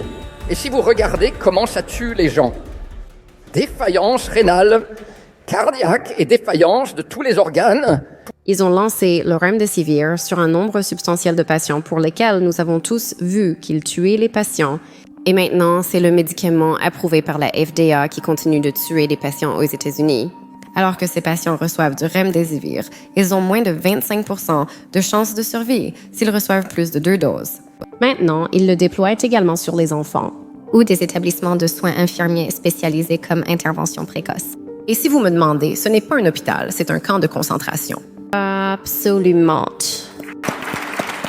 Ma mère a été assassinée le 25 octobre à l'hôpital Baylor.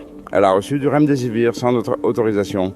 Nous leur avons spécifiquement dit de ne pas lui donner de Remdesivir. 5 jours plus tard, tous les organes de ma mère ont cessé de fonctionner. Nous leur avons montré les études. Plus de 30% des personnes ayant reçu du Remdesivir dans les études sont décédées. Nous avons dit aux docteurs, aux spécialistes des maladies infectieuses, de ne pas donner de Remdesivir à ma mère. Devine ce qu'ils ont fait. Ils lui ont donné un cycle de 5 jours et ma mère est morte. Je suis tellement désolé, maman. Je t'aime tant. Eh bien, je ne comprends tout simplement pas pourquoi j'ai dit que je ne voulais pas de remdesivir quand vous l'avez mise sur C'était les remdesivir. médecins des maladies infectieuses et elle avait déjà suivi ce traitement. Elle avait Je parle de avant le premier jour où nous étions ici. J'ai dit que nous ne voulions pas faire ça et vous l'avez fait quand même. Donc, si vous regardez les études... Je m'en fiche des études. Je t'ai demandé de ne pas faire quelque chose et tu l'as fait. C'est ça le problème. L'Agence des produits alimentaires et médicamenteux est sous le contrôle direct du Congrès. Le captif de l'industrie qu'il est censé réguler, parce que l'industrie pharmaceutique a un puissant effet de lobbying sur le Congrès. C'est de notre faute. Nous n'avons pas le courage de mettre les lobbyistes pharmaceutiques à la porte de nos bureaux parlementaires. Alors, qu'est-ce qui alimente cette obsession aveugle à démontrer l'inefficacité d'un médicament qui est utilisé actuellement, ce soir même, dans des centres médicaux partout en Amérique? Vous savez, les études que j'ai vues au début étaient conçues pour échouer sur l'hydroxychloroquine tard dans le traitement lorsque les gens étaient pratiquement prêts à mourir ou personlar Kirsten détaché par le virus pensent que l'hydroxychloroquine a un effet sur l'arythmie à ce stade avancé. Mais pas tôt. Maintenant que ces autres essais ou études observationnelles non randomisées ont été menés, réduction de 50% ou 5 fois moins de décès et d'hospitalisation par rapport au risque presque infinitésimal de l'hydroxychloroquine et du zinc? Cela n'a aucun sens pour moi. La seule explication est la politisation de cela. Pensez-vous que cela vous rend bouc émissaire? Bien sûr! Petit great fetus all. Il faut vraiment être endormi pour ne pas comprendre ça. Eh bien, il y a beaucoup de sénateurs républicains qui critiquent cela. Je vais juste faire mon travail et je vais sauver des vies. Et ils vont mentir. Il semble qu'il y ait une autre couche de danger à jouer à la politique autour des questions de vie ou de mort. Exactement. Et pour moi, c'est incroyablement mauvais parce que tout ce que je veux, c'est sauver des vies. Quiconque examine cela attentivement se rend compte qu'il y a un goût nettement anti-science à cela. Alors, s'il se lève et critique la science, personne ne saura de quoi il parle. Mais s'il se lève et vise vraiment leur balle sur Tony Fauci, eh bien, les gens pourraient reconnaître qu'il y a une personne là. Donc, c'est facile. Critiquer est facile, mais en réalité, ils critiquent la science. Parce que je représente la science. Ils ne le font pas parce qu'ils disent ne pas vouloir le faire. Ce sont des républicains et n'aiment pas qu'on leur dise quoi faire. Et il faut briser cela, vous savez, déballer cela. Le risque de voir mourir 15% de cette maison de retraite n'était tout simplement pas acceptable. Tous les patients se sont bien portés. J'ai montré une réduction de 84% des hospitalisations et un taux de survie de 99,7% de mes patients. Le système de santé Henry Ford dans le Michigan annonce ce soir que 13% des patients atteints de COVID traités à l'hydroxychloroquine sont décédés, tandis que 26% des patients n'ayant pas reçu d'hydroxychloroquine ont succombé. Cela rend le remdesivir pertinent. Malgré ces preuves, le 13 août 2020, la FDA a refusé la demande d'autorisation d'utilisation en urgence de l'hydroxychloroquine par le Henry Ford Medical. CSIPNerverly.com maintient une base de données de toutes les études prophylactiques sur l'hydroxychloroquine. Malgré les meilleurs efforts de l'OMS et des Instituts nationaux de la santé, ces études démontrent l'avantage de la prophylaxie pré-exposition, prophylaxie post-exposition, et le traitement précoce à l'hydroxychloroquine. Chaque étude sur l'utilisation ambulatoire d'un médicament particulier, l'hydroxychloroquine, avec ou sans agents accompagnateurs, cela a montré un avantage substantiel dans la réduction des risques d'hospitalisation et de mortalité. Aucune complication cardiaque. L'effet secondaire n'est pas la raison pour laquelle vous devriez arrêter ce médicament maintenant. Ils veulent faire croire qu'il n'y a pas de médicament pour le COVID-19. Le 4 février 2020, Nature a publié une lettre à l'éditeur de scientifique de l'Institut de virologie de Wuhan. Cette étude in vitro a montré les effets positifs de la chloroquine prise à n'importe quel moment de l'infection. L'étude a également démontré le manque d'avantages du remdesivir. Depuis, ces composés ont été utilisés chez des patients humains avec un historique de sécurité. Et prouvés efficaces contre divers maux, nous suggérons qu'ils devraient être évalués chez des patients humains souffrant de la maladie à coronavirus. Ce qui explique pourquoi la chloroquine est un traitement recommandé en Chine. Et nos dirigeants médicaux avaient ces informations dès le début. Le potentiel de ce qui s'est passé est un cauchemar. Comment autant de médecins dans le monde ont-ils pu être dupés et manipulés dans quelque chose d'aussi horrible? Peut-être est-ce parce que nos dirigeants médicaux ne vous considèrent pas du tout comme humains. Qu'est-ce que vous avez aimé la prochaine et quelque chose qui changera ce domaine? Eh bien, je dirais que la prochaine frontière, et cela montre mon biais en tant que personne du logiciel, est de considérer l'ADN bien plus comme un programme que comme un ensemble de constantes. Nous sommes devenus un grand producteur de vastes ensembles de données qui seront incroyablement précieux pour comprendre le fonctionnement de la vie et l'apparition des maladies. Les asseoir sur votre propre base de données et pendant des années la miner encore et encore. C'est Spock et volu et je parle certainement en tant que directeur du NIHC. Nous avons maintenant pas mal de moyens d'encourager le bon comportement à cet égard. Certains sont en fait moins agréables. Certains sont juste que nous avons essayé de fournir des incitations appropriées. On dit souvent que gérer la communauté de recherche, beaucoup de gens ont conclu, c'est vraiment comme essayer de rassembler des chats. Et c'est comme rassembler des chats, mais devinez quoi? J'ai un secteur de nourriture pour chats. Ça s'appelle le budget des NIH, et si c'est bien utilisé, cela peut réellement encourager des choses assez bonnes à se produire. Au lieu de mener la charge pour construire des usines pour fabriquer plus d'un médicament que nous savons sûr, nos dirigeants médicaux ont gaspillé des milliards à jouer avec des jouets. Alors, une fois pour toutes, les gens devraient-ils prendre de l'hydroxychloroquine? Donc, pour être sûr, nous avons créé une autorisation d'utilisation d'urgence à la demande de nos agences gouvernementales. Et c'était pour un médicament autorisé pour les patients hospitalisés malades. Attendez, est-ce que le chef de la FDA vient de jeter quelqu'un sous le bus? C'est qui, BARDA? BARDA est l'autorité de recherche et de développement avancé biomédicaux. Elle a été créée en 2016 par le député arménien Anna Eshoo. Le directeur de BARDA est Gary Disbrow. L'agence BARDA a été créée en 2006 pour soutenir le développement de vaccins, thérapies, diagnostics et technologies innovantes pouvant être utilisées lorsqu'une urgence de santé publique survient. BARDA aide également à maintenir le stock national stratégique, une collection de médicaments, vaccins et autres fournitures nécessaires en cas d'attaque biologique ou de pandémie. Tout directeur de la BARDA devrait avoir une connaissance approfondie des médicaments qui protègent contre des armes comme l'anthrax ou la Coxiella burnetii, pour chaque médicament répertorié sur la liste des médicaments essentiels de l'OMS. En 2020, Gary a rapporté au secrétaire pour la préparation et la réponse, Robert Kadlec, un ancien consultant pour une société nommée Emergent Biosolutions. Le Dr Kadlec a été confirmé en 2017, mais n'a pas révélé ses précédentes consultations et liens avec Emergent Biosolutions, et plus tard a attribué à l'entreprise un contrat lucratif pour un vaccin contre la variole. Mais cela n'est pas inquiétant. On s'attend à ce que les experts engagés dans les fonctions publiques travaillent avec des personnes qu'ils savent professionnelles. Ce qui est important, c'est qu'au début de 2020, le chef de la BARDA était quelqu'un nommé Rick Bright. Et maintenant, nous devons identifier certaines des personnes les plus importantes responsables pour travailler en coulisses afin de s'assurer que vous n'ayez pas accès à l'hydroxychloroquine lorsque vous en aviez le plus besoin. BARDA semble être principalement composé de docteurs en philosophie et non de médecins. Ce sont des personnes qui ne traitent pas de patients. Pourquoi la BARDA a-t-elle demandé qu'un médicament vital soit retiré de l'autorisation d'urgence? Et ce, d'une manière qui a terrifié les médecins, les hôpitaux et les pharmacies à l'idée de le prescrire à n'importe quel stade de la maladie. Pour comprendre cela, nous devons remonter dans le temps jusqu'au début de la pandémie et aux actions entreprises par l'ancien directeur de la BARDA, Rick Bright. Tu sais, j'aurais souhaité ne jamais avoir entendu parler de chloroquine, de l'hydroxychloroquine, honnêtement. À BARDA, Rick Bright était responsable des nouvelles thérapies et travaillait avec des entreprises pharmaceutiques.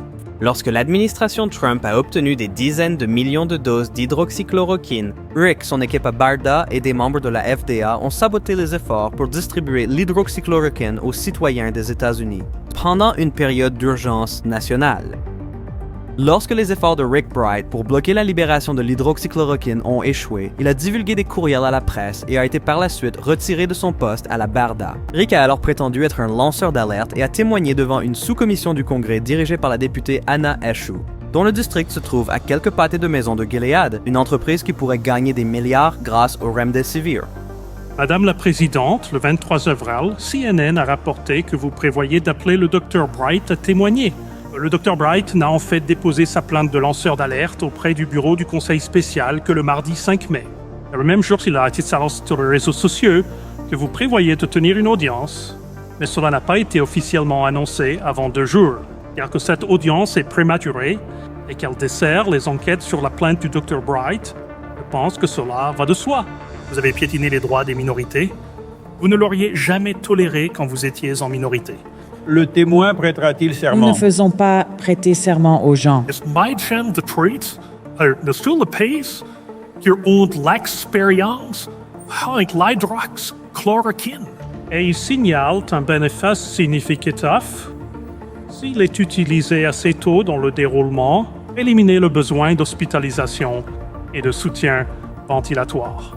Je ne sais pas si c'est correct, mais je pense que c'est assez important pour que nous devrions y regarder. Il serait juste et intéressé si vous faisiez cela dans le cadre de vos fonctions à Le Berda. temps de ce monsieur est écoulé. Donc, je crois que c'est important. J'ai entendu ces histoires anecdotiques également, et elles n'ont pas été menées dans le contexte d'une étude clinique contrôlée et randomisée. Il est très difficile de comprendre les données issues de ce type d'études observationnelles ou d'anecdotes. Donc, le médicament pourrait avoir des bienfaits pour certaines populations, mais nous ne le saurons pas tant que nous n'aurons pas ces informations provenant d'une véritable étude clinique randomisée et contrôlée. Qu'est-il arrivé?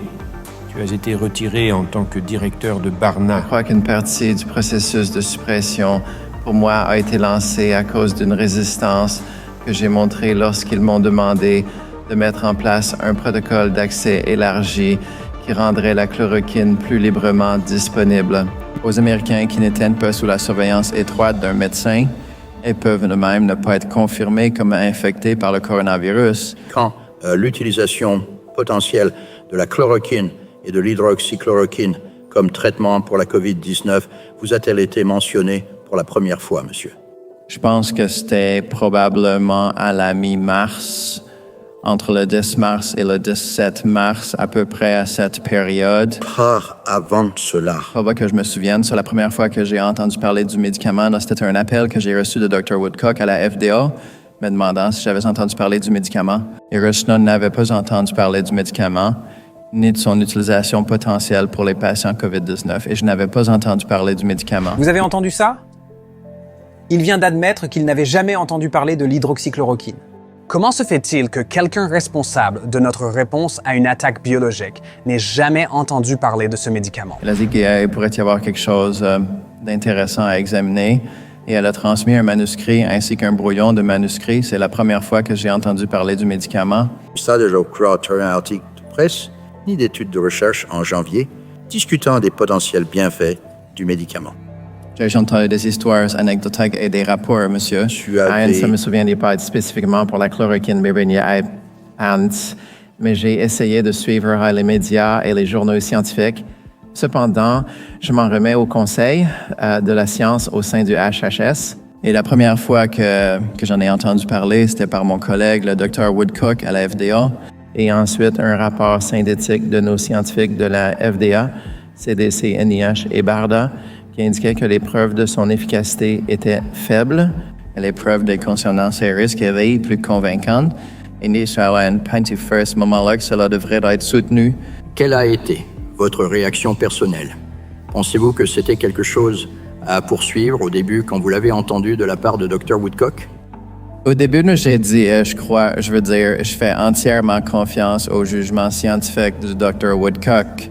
Nous avons entendu parler de données anecdotiques et de différents avis selon lesquels il croit avoir vu des améliorations chez les patients de l'utilisation de ce médicament en combinaison, soit avec un antibiotique, l'azithromycine, soit avec du zinc ou de la vitamine C ou autre, mais il n'y a jamais eu suffisamment des preuves issues d'une étude contrôlée, randomisée, pour montrer que son avantage pourrait réellement surpasser le risque potentiel. Il y a eu beaucoup de battages médiatiques sur des remèdes contre le COVID qui se sont révélés inefficaces et même dangereux. Nous constatons maintenant les dangers et les conséquences très réelles de ne pas prendre de décisions basées sur la science. Hydroxychloroquine, que les commentateurs de Fox News et ensuite la Maison-Blanche ont beaucoup promu et même encouragé les gens à utiliser, est l'exemple principal de cette liste. Rencontrez le député Dr. Raoul Ruiz. Dr. Ruiz est médecin et il sait à quel point l'eau tonique est sûre. Pourtant, il était heureux de participer à la diffamation d'un médicament qui aurait pu sauver la vie de ses électeurs si cela signifiait nuire à Donald Trump en année électorale. Et pour aggraver les choses, Raoul a participé à la promotion du Remdesivir. Selon Open Secrets, ses principaux donateurs sont dans le secteur de la santé. Mais sur un médicament qui semble offrir certains avantages thérapeutiques, le Remdesivir. Il y a 2 semaines, le Dr Fauci a annoncé que le Remdesivir avait un effet positif net et significatif en réduisant le temps de récupération. Alors, c'est ça parce que le président était encouragé par l'utilisation de ce médicament que vous avez été découragé par celui-ci. Cela n'avait rien à voir avec la politique, monsieur. Je voulais m'assurer que les Américains étaient conscients du risque de ce médicament. Mais c'est un Il était médicament disponible qui est uniquement indiqué et qui a été utilisé en toute sécurité dans le And passé. 1 minute et demie. Vous pouvez terminer votre réponse, Dr. Bright. Et ensuite, nous passerons au prochain membre. Le médicament est utilisé en toute sécurité contre le paludisme depuis plusieurs années. Nous n'avions pas de base de données. Il est utilisé à la même dose Messieurs, que s'il vous si plaît, je sais que je suis excessivement généreux avec les 2 côtés. D'où la ligne. En parlant de générosité, en 2020, la députée Anna Eshoo était la première bénéficiaire de l'argent pharmaceutique à la Chambre des représentants. Mais je pense qu'il faut avancer. Je veux dire, 2 minutes supplémentaires, c'est 2 minutes supplémentaires. Des gens sont morts parce qu'on ne vous a pas écouté. Des gens sont morts faute d'avoir l'équipement de protection adéquat. Et affirmer ce que nous devons connaître la vérité. C'est probablement la déclaration la plus importante que nous ayons entendue de toute la journée. Je pense que vous êtes le meilleur ambassadeur dans notre pays pour les scientifiques. Franchement, je suis fatigué de ceux qui portent la responsabilité sans en accepter aucune, tout en rejetant la faute sur d'autres.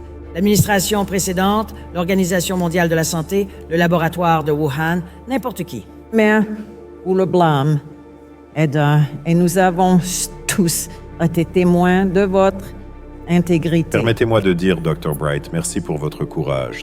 Le président a mis de côté nos meilleurs scientifiques, promu des théories du complot sans fondement et plus récemment prescrit des remèdes non prouvés comme le Lysol.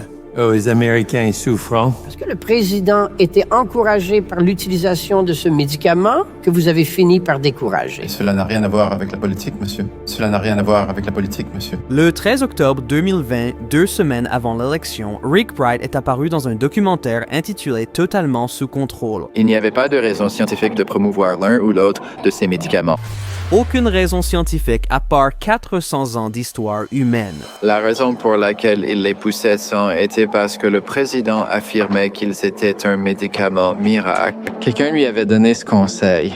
Cela n'a rien à voir avec la politique, monsieur. Rien à voir avec la politique, monsieur. J'ai perdu tout respect pour cette chaîne de commandement. Cela n'a rien à voir avec la politique, monsieur. Cette administration. C'était un processus très difficile de risquer nos carrières pour résister. Gardez à l'esprit, il se plaint essentiellement de l'eau tonique. Il n'y a rien à voir avec la politique, monsieur. Que ce soit juste ou non, les données le montreront. Mais vous savez, si dans 2 ans, nous avons les études et nous disons, eh bien, cela aurait vraiment fonctionné. Et le gouvernement a empêché cela d'être utilisé. Si j'étais un membre de la famille d'une personne à qui l'on a refusé l'hydroxychloroquine, je serais assez furieux. Alors, qui a eu l'idée de refuser l'hydroxychloroquine pour un traitement précoce? Selon la déclaration sous serment de lanceur d'alerte de Rick Bright du 24 mars 2020, le Dr Janet Woodcock a appelé le Dr Bright et a fortement recommandé que BARDA soumette une demande d'autorisation d'utilisation d'urgence plutôt qu'un protocole d'accès élargi IND. L'idée de refuser le traitement précoce venait de la FDA. La plainte de Rick Bright continue. Dr Bright et Dr Woodcock ont encouragé leurs collègues des équipes cliniques et réglementaires à mettre en œuvre la directive du secrétaire pour obtenir une autorisation d'utilisation d'urgence pour la chloroquine et l'hydroxychloroquine au lieu d'un protocole national d'accès élargi IND. La mise en œuvre de l'autorisation d'utilisation d'urgence était une position de compromis pour contrôler la campagne initiale de la direction du HHS, pour rendre le médicament accessible au public en dehors d'un cadre hospitalier et sans supervision médicale. Une tactique qui garantissait que le médicament ne serait pas utilisé tôt quand il était nécessaire. Peter Navarro a dû descendre et avoir une grosse dispute dans la salle de crise, juste pour avoir les comprimés, et je ne sais pas comment il a fait, mais en 1 semaine ou environ, nous avions 62 millions de doses c'était la réponse. Cela aurait arrêté la pandémie. Cela l'aurait maîtrisé. 52 autres pays l'ont utilisé avec succès pour garder leur pandémie, leurs admissions à l'hôpital sous contrôle. Nous n'aurions pas connu une telle augmentation du nombre de cas et de décès. Janet Woodcock était à la tête du Centre d'évaluation et de recherche sur les médicaments de la FDA, aussi connu sous le nom de Centre de l'évaluation et de la recherche sur les médicaments. Dans son rôle, comme avec Rick Bright, ils ont facilité le développement de nouveaux médicaments et vaccins. Ils ont collaboré avec des entreprises pharmaceutiques et été les dernières personnes qui auraient dû être impliquées dans l'obtention de l'approbation pour l'utilisation précoce de l'un des médicaments les plus sûrs, les moins chers et les plus bénéfiques de l'histoire de l'humanité. Il y avait un seul point de défaillance dans tout ce plan de pandémie qui aurait fonctionné. Les ordres ont été donnés via le secrétaire Azar au ministère de la Santé et des services sociaux à Bob Kadlec, à la planification de la pandémie, à Janet Woodcock et à Rick Bright. Cela nécessitait une autorisation de nouveaux médicaments à l'étude. Tout ce que c'est une simple déclaration permettant aux médecins de prescrire cela pour quelque chose pour lequel il n'était pas initialement conçu. C'est fait tout le temps. Cela s'appelle des prescriptions hors indication. C'est un droit du médecin de pouvoir le faire, tant que c'est un médicament approuvé par la FDA. Et l'hydroxychloroquine a été approuvée par la FDA depuis des années. Janet Woodcock a appelé Rick Bright ce même soir, et cela vient de la propre déposition légale de Rick Bright. J'ai appelé Rick Bright le même soir, le chef de la BARDA, et j'ai dit « Oh, c'est un médicament très dangereux ». Pourquoi dit-elle cela? Je ne sais pas, parce qu'elle est rhumatologue. Elle aurait su à quel point le médicament était sûr. Elle l'aurait prescrit elle-même. Nous avons soumis une demande d'accès à l'information publique pour les communications entre Rick Bright et Janet Woodcock et avons reçu un appel de la FDA. Une demande de communication était considérée comme une demande complexe et ces demandes sont traitées par ordre de priorité de date. Et il y en a actuellement 1100 dans la file d'attente. Donc, vous regarderiez au moins 24 mois avant que cela ne soit pris en compte. Et par ailleurs, en matière de sécurité, le Dr Woodcock a également été directement impliqué dans l'approbation de tous les opioïdes, y compris l'Oxycontin et le fentanyl, au cours des 25 dernières années. Une classe de médicaments prise à domicile par les Américains moyens et responsable de millions de décès. De plus, Janet Woodcock faisait également partie du comité de rédaction du New England Journal of Medicine lorsqu'il a publié l'étude frauduleuse de Surgisphere. À nommer à la tête de la FDA, ce n'est pas seulement mettre le loup dans la bergerie, c'est y mettre le diable. Je veux dire, je ne peux imaginer pire nomination que Janet Woodcock. Lors de la recherche de quinine dans le journal officiel, nous avons découvert que Janet Woodcock et la FDA travaillaient activement à restreindre l'accès des citoyens des États-Unis à la quinine depuis au moins 27 ans. En 1995, l'agence conclut de manière provisoire que la quinine n'est pas sûre pour une utilisation en vente libre et le traitement du paludisme. Rappelez-vous, la cinchona et la quinine étaient cruciales pour presque chaque conflit militaire dans l'histoire de la guerre américaine. Le 2 août 1946, les alcaloïdes de Quinquina étaient considérés comme nécessaires pour la défense des États-Unis. Si les dirigeants de la FDA et de la BARDA avaient été vivants pendant la Seconde Guerre mondiale, les États-Unis auraient très probablement perdu la guerre. Chacun des accusés est devenu un rouage dans une machine à massacrer monstrueuse. Nous aurions dû reconnaître cela lorsque le traitement était supprimé.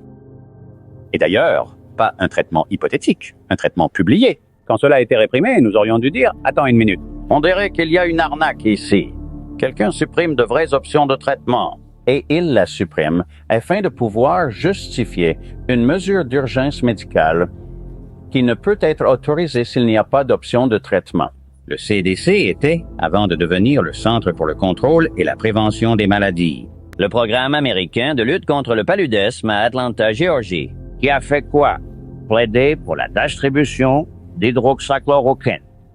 C'est l'un de ces cas où vous vous asseyez et vous vous dites « L'audace du crime est ce qui surprend. » Et comment le public est aveugle à lire les informations qui sont juste devant leur visage. La conspiration entre Janet Woodcock et Rick Bright pour faire en sorte que les médecins ne puissent pas administrer d'hydroxychloroquine à l'extérieur de l'hôpital.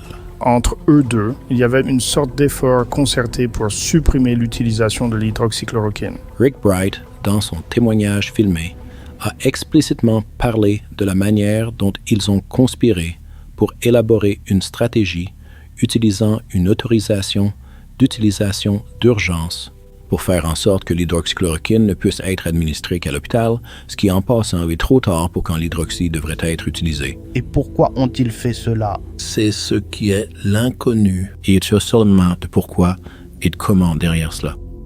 J'aime dire qu'il y a une pile de choses qui n'ont pas de sens et qui est à peu près aussi haute. Quand j'ai entendu le Dr. Woodcock dire que c'était quelque chose que nous devrions essayer d'étudier dans une étude contrôlée randomisée, j'ai même contacté une entreprise qui était autorisée et approuvée pour fabriquer ce médicament aux États-Unis, pour voir s'ils pouvaient donner ce médicament au NIH pour mener ces études cliniques. Ce n'est qu'après que j'ai appris que la réserve dont on parlait venait du Pakistan et de l'Inde. Depuis des installations non approuvées par la FDA et le médicament n'était pas autorisé à l'usage aux États-Unis. Je suis de plus en plus alarmé à l'idée d'avoir ce médicament aux États-Unis. Il y a des risques à utiliser des médicaments fabriqués dans des installations non inspectées par la FDA. Dans un courriel de 2021 avec le Dr. Woodcock, dans une question sur la qualité de l'hydroxychloroquine donnée, elle nous a dit « Nous avons testé nous-mêmes l'HCQ très intensivement, ce qui signifie qu'il n'y avait aucun problème avec l'hydroxychloroquine venant d'Inde et du Pakistan. Mais plus important encore, pourquoi avons-nous été forcés de mendier pour un médicament qui aurait dû être dans notre réserve stratégique nationale? Ne pas avoir d'hydroxychloroquine dans notre réserve stratégique nationale était une grave erreur. La chloroquine et l'hydroxychloroquine ont montré des avantages pour plusieurs armes bactériennes telles que Coxiella burnetii ainsi que l'anthrax. Coxiella burnetii est très intéressante car elle présente de nombreux symptômes similaires à ceux que l'on nous a décrits comme étant le COVID au début de la pandémie. Lorsqu'on a posé des questions sur Coxiella, une arme biologique connue, et pourquoi nous ne la testions pas aux États-Unis, le Dr. Woodcock a simplement répondu « Je ne réponds pas aux questions sur Coxiella ». Le terme gaslighting vient du film Le Gaz-Lumière, un film de 1944 qui dépeint une femme dont le mari lui ment en affirmant que quelque chose n'arrive pas alors que c'est le cas. Et vous pensiez que j'étais cruel? Éloigne-toi des gens qui tentent de te rendre prisonnier. Oh, vous êtes l'homme le plus gentil du monde. Le gaslighting est défini comme l'acte de manipuler quelqu'un par des méthodes psychologiques jusqu'à lui faire douter de sa propre santé mentale. Les pouvoirs de raisonnement. Le gaslighting est une manière sournoise de faire douter une personne de elle-même. Les manipulateurs prétendent souvent que votre souvenir des événements est incorrect. Ils peuvent retenir des informations, prétendre être confus par ce que vous dites, ou simplement refuser de vous écouter du tout. Ils peuvent minimiser vos préoccupations ou sentiments, vous faisant sentir sans importance ou irrationnel. Ce qui nous amène à une catégorie spéciale de manipulation connue sous le nom de gaslighting médical. La manipulation médicale se produit lorsque les médecins, les infirmières et les travailleurs de la santé ignorent les symptômes des patients, surtout des patientes. Les patients manipulés peuvent avoir du mal à obtenir d'autres tests, sont moqués pour avoir fait leurs propres recherches, découragés de demander un second avis, empêchés d'accéder à leurs propres dossiers médicaux et finalement se sentant méprisés par leurs médecins. Prenons le cas de Riley Jones, âgée de 8 ans, une fille blessée par un vaccin que nous avons interviewé en 2022. Heureux de te voir. Nous avons eu une infirmière qui s'est moquée de nous. Nous avons eu un médecin qui s'est moqué de nous. Nous avons eu une infirmière qui s'est moquée de nous quand nous étions fous. Une infirmière a ri de ma mère. Pourquoi traitez-vous les êtres humains de cette façon? Comment vous sentez-vous lorsque les médecins et les infirmières rient et que vous savez que votre maman et votre papa sont inquiets? Ça me rend furieux, triste, déçu. Mais la seule chose que je sais, c'est que ça me rend très triste que personne ne me croit et me traite simplement. Le gaslighting est généralement utilisé par les narcissiques et ceux ayant des troubles de personnalité similaires. Que dit cela de la pratique de la médecine qu'il existe toute une catégorie de manipulation psychologique juste pour les médecins et les infirmières? Alan Cedar, Large, de Tariq Bright, est châtain par ses supérieurs pour travailler à l'établissement d'un protocole de nouveaux médicaments expérimentaux avec accès élargi de la FDA. Je salue sin insubordination et salue pour Janet Woodcock et d'autres personnes de la FDA. Il y a tout un usage d'urgence, ce qui savait, et nous allons étendre l'utilisation de ceci. Non, il y a considérablement restreint l'utilisation de l'hydroxychloroquine, uniquement à l'hôpital, quand je pense que nous reconnaissons tous que c'est probablement pas particulièrement efficace, possiblement dangereux, et uniquement à partir de la réserve nationale. Ils savaient ce qu'ils faisaient. C'est ça qui a empoisonné le puits. C'est ça qui a créé ce que j'ai appelé l'engorgement des prescriptions ici, pour l'hydroxychloroquine. Je pense que cela a affecté toutes les options de traitement précoce. Le diagnostic c'est à couler du jour. Nous aussi avons tourné le regard.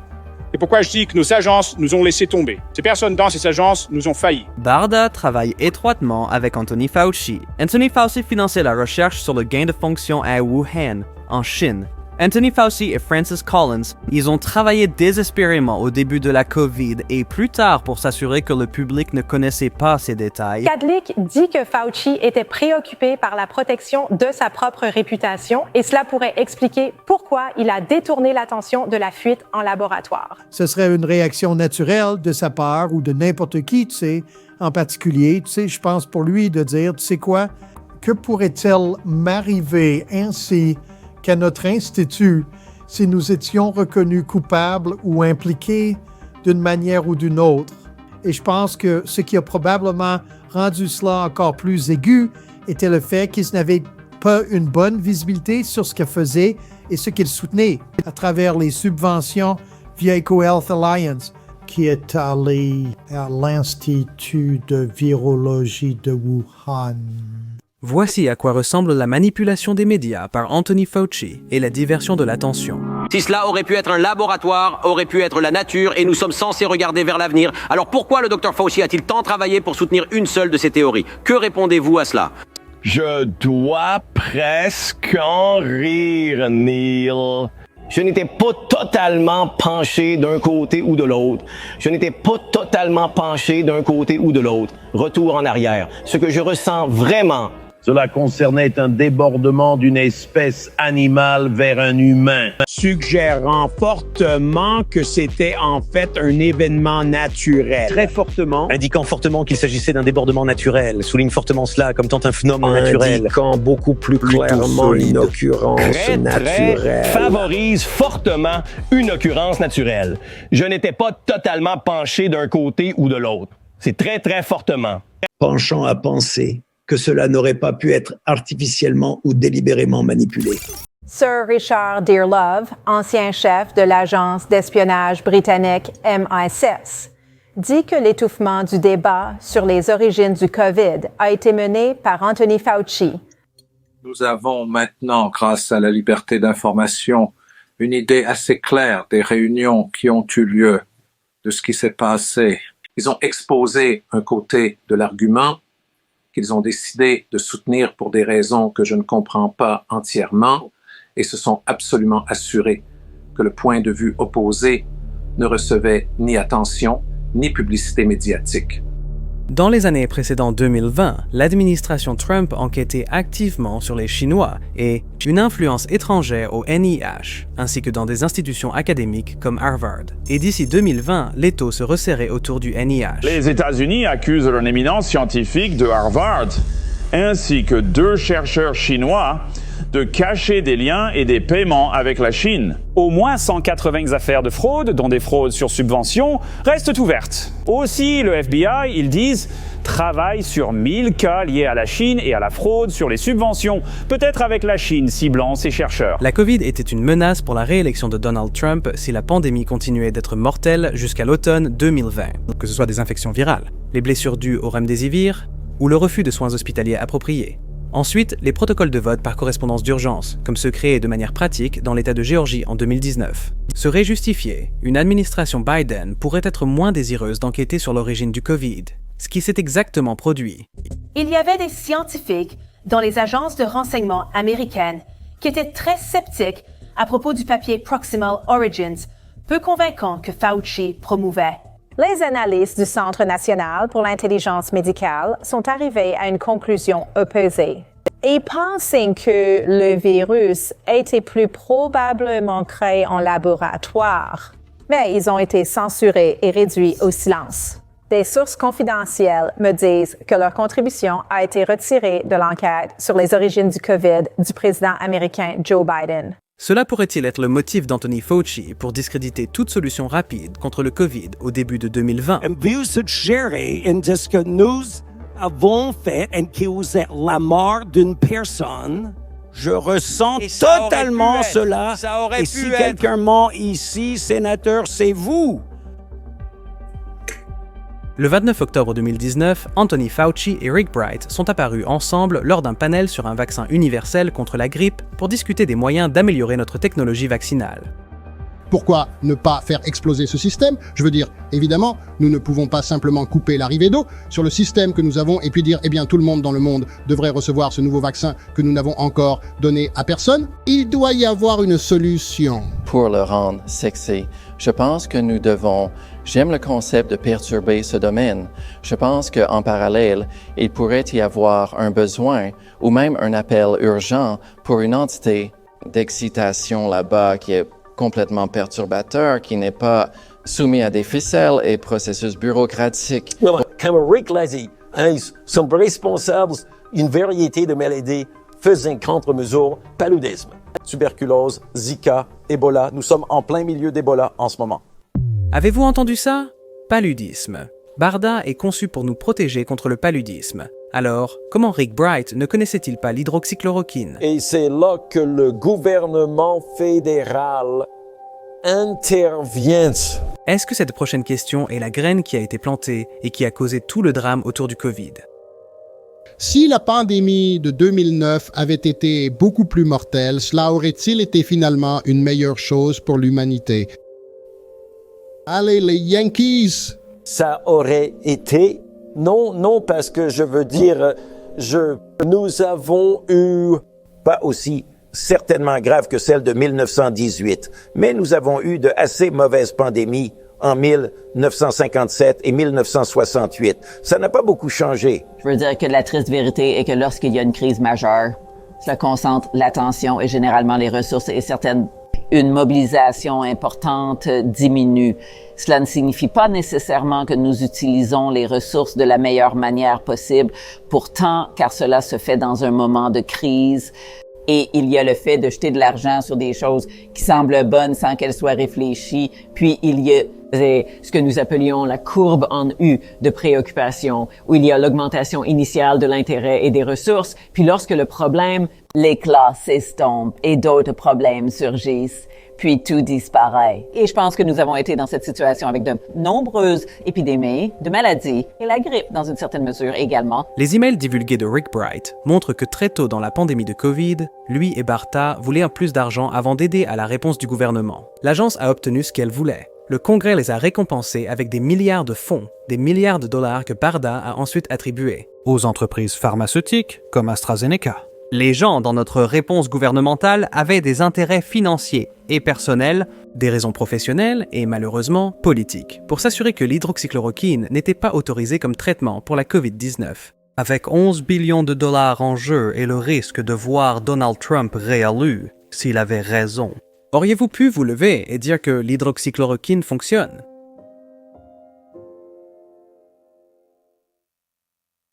Tous ces médecins qui tentent de souligner le problème sont réduits au silence. Mesdames et messieurs, bienvenue dans le cycle d'actualité le plus stupide auquel nous ayons jamais été confrontés. Il existe de nombreuses études sur ce sujet qui montrent des thérapeutiques préliminaires.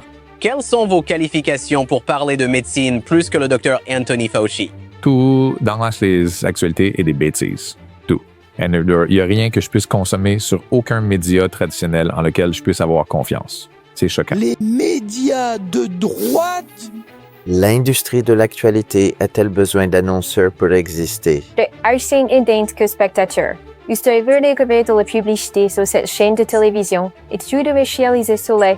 Sûrement, cette chaîne de télévision ne veut pas nuire à ses annonceurs. Rosin, that's for Pfizer. Pfizer. Que peuvent faire les médecins? L'hydroxychloroquine réduit de moitié le risque d'hospitalisation. Les dirigeants de nos institutions médicales nous ont tous trahis. Mais je dois respectueusement ne pas être d'accord avec lui. Le docteur Fauci vous a-t-il déjà appelé pour vous demander votre avis et pourquoi vous avez cet avis? Non. L'argent noir est partout. Les 250 millions de dollars de la Fondation Gates sont investis dans les actualités et le journalisme. C'est difficile de vraiment surestimer ces types de conflits d'intérêts financiers. Le vrai problème est l'influence politique qu'ils acquiescent sur la politique publique via leur charité. Nous y avons le titre sur tout le bien qu'elles font. Mais aucun journaliste ne prend vraiment du recul pour examiner ce qu'elles ont réellement accompli. La commission enquête sur une allégation selon laquelle la Chambre des représentants a reçu 10 millions de dollars pour adopter le projet de loi controversé sur les maladies infectieuses. Nous ne laisserons aucune pierre non retournée. La Fondation n'a offert aucune incitation financière à aucun membre de la branche législative nigériane. La Fondation Bill and Melinda Gates a investi des milliards de dollars à travers le monde. Nous avons cartographié leurs dons. Leur influence est visible partout. Arrêtez les médias, d'accord? C'est le plus important. Parce que l'interférence des médias est énorme. Les entreprises pharmaceutiques corrompent les médias et l'Agence du médicament peut décider demain qu'on ne peut plus avoir de dépenses pharmaceutiques dans les informations télévisées. Beaucoup de ce qu'ils ont appris à l'école de médecine est de la pseudo-science, malheureusement, donc nous devons revenir à la vraie science. Et voilà l'approche pharmaceutique de la médecine, et nous revenons pour une approche plus naturelle et éthique. En parlant d'éthique, la femme d'Anthony Fauci dirige le département d'éthique des NIH. Les médecins sont maintenant ciblés et menacés. De nombreux médecins qui ont été ciblés, menacés et sanctionnés risquent de perdre leur emploi. Ils sont convoqués par l'Ordre des médecins. Vous comptez sur le fait que vous pensez que vous allez obtenir la vérité sur un sujet et vous réalisez que tout repose sur vous pour protéger vos patients et que vous ne pouvez faire confiance à rien de ce qui vient du gouvernement ou d'une entreprise pharmaceutique. Les sociétés médicales, c'est tellement stressant. Les 3 dernières années ont été stressantes car le fardeau de la vérité repose maintenant sur nous, les individus ou des médecins qui sont prêts à chercher cette vérité. Les États-Unis ont dépensé plus de 11 billions de dollars pour le COVID et la réponse au COVID. Beaucoup de cet argent est allé aux universitaires et aux entreprises pharmaceutiques. Quelles actions une industrie déjà corrompue pourrait-elle justifier pour une manne de 11 000 milliards de dollars? Alors pourquoi cela s'est-il produit? Et j'en ai parlé à nos enfants. Nous l'avons laissé partir.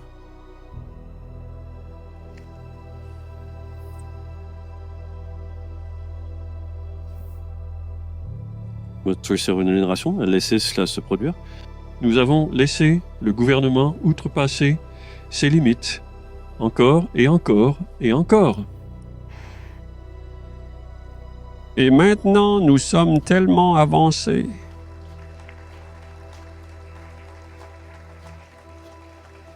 Nous ne savons pas quoi faire. Nous ne sommes pas organisés. Ce qui m'a vraiment contrariée, c'est de réaliser que la médecine est devenue une entité corporative. Et beaucoup de médecins disent que cela ne fonctionne pas. Ils ont tous comme des spécialités exotiques, tu sais, comme la chirurgie plastique et tout, dermatologie. Ils ne voient pas de patients Covid. Ils n'en ont jamais vu. Tu sais, donc, bien sûr, ils ont peur. Ils entendent parler, ils entendent le récit de « ce médicament va te tuer » et puis ils ont peur. Mais l'hydroxychloroquine est comme l'un des plus...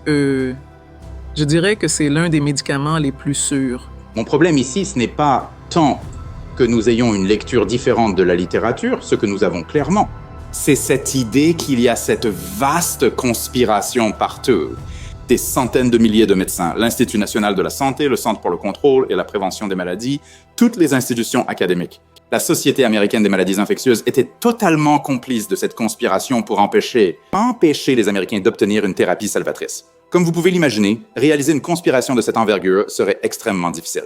Les médecins et les universitaires sont bien trop désorganisés pour réussir un tel coup. Je n'utilise jamais le mot complot, d'accord? Je ne pense pas que quiconque ici... Alors arrêtez d'utiliser ce mot. D'accord. Quelque chose s'est produit où nous n'avons consacré ni temps, ni énergie, ni ressources à faire ce qui aurait pu empêcher cette crise du COVID. Très rapidement, et cela s'appelle l'intervention précoce, le traitement précoce. En tant qu'être humain, en tant que citoyen américain, avec la liberté, maintenant, droit d'essayer, devrait avoir le droit d'accéder à cela. Sans l'interférence des bureaucrates du CDC, du NIH et de la FDA. Et c'est exactement ce qui s'est passé. Je ne comprends pas. Des millions d'Américains ne peuvent pas y accéder à cause de la désinformation, de l'intimidation et de l'engorgement des prescriptions créées par les bureaucrates. Alors, est-il possible que j'ai tort et que le docteur Rich ait raison? Eh bien oui, les gens peuvent ne pas être d'accord. Mais quand on regarde le large consensus dans la communauté scientifique américaine, en gros, le consensus scientifique est très clair, que l'hydroxychloroquine n'est pas efficace. Nous étions en guerre dans cette pandémie et mon collègue, Dr. Brian Tyson et moi avons adopté une approche agressive et cela impliquait d'utiliser l'art de la médecine, les principes que nous avions appris, et j'ai appris ces principes il y a 50 ans. J'ai eu la chance d'aller à Harvard Je me demande si le Dr Jha soigne vraiment les patients de la manière dont il parle. Alors qu'il n'y a pas de science ou de preuve sur quelque chose. Et si je vais réfléchir à un usage hors indication, je suis très prudent à ce sujet, car l'histoire de la médecine est souvent plus nocive que bénéfique. Et mon premier serment en tant que médecin était de ne pas nuire. Et donc, je suis vraiment motivé par cela. Et j'ai commencé en disant que ces 3 messieurs me semblent à la fois intelligents, engagés et bienveillants. J'apprécierais un respect similaire en retour. Je m'occupe des patients et je fais de mon mieux pour eux. Mais évidemment, je ne suis pas parfait, mais j'essaie d'utiliser la science ainsi que la compassion pour me guider. J'apprécie ça. Avez-vous traité des patients atteints de COVID? Je n'ai pas, monsieur. Je n'ai pas, monsieur. D'accord.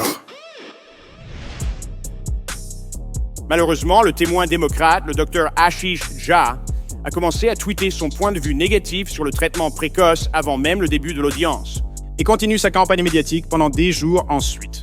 Le plus odieusement, et c'était odieux, il a écrit un éditorial que le New York Times a publié et titré « Citation, le charlatan du Sénat ». L'absurdité de convoquer le Dr Jha comme témoin ou de lui prêter attention dans les médias a été démontrée lorsque je l'ai interrogé lors de l'audience. Avez-vous traité des patients atteints de COVID? Sa réponse: je n'en ai pas traité, monsieur. Les médias censurent et diffament les travailleurs de la santé qui s'expriment. Ayobchen dentro bus interpersonnel mais et inwenso les censure, intimidation ou répercussions professionnelles et dommages résultant de votre défense des patients. Naast den pairs en de studentwijken in Ragi en Schiaffer als versorger ben which has certain that this was utilised médicaments ou très probablement licenciés. Police les atteintes. Cette femme fauve dont il parlait hier soir, qui est une honte absolue. Comment fonctionne le système par année de celui qui sert de thérapie et pousse celle qui ne fonctionne pas, c'est-à-dire la thérapie génique. Je pense que c'est là que les gens ont du mal. Par l'utilisation des médias de masse. Daisnain Carlos Pries, dans Erchin Zerdocursus, Taigan Tronos, Descan, Sarolit Producer, Neil Cavuto demandant qu'avez-vous à perdre? Une chose que vous devez perdre, ce sont des vies. Et vous aviez Chris Cuomo disant le président sait que l'hydroxychloroquine n'est pas appuyée par la science. Il s'avère.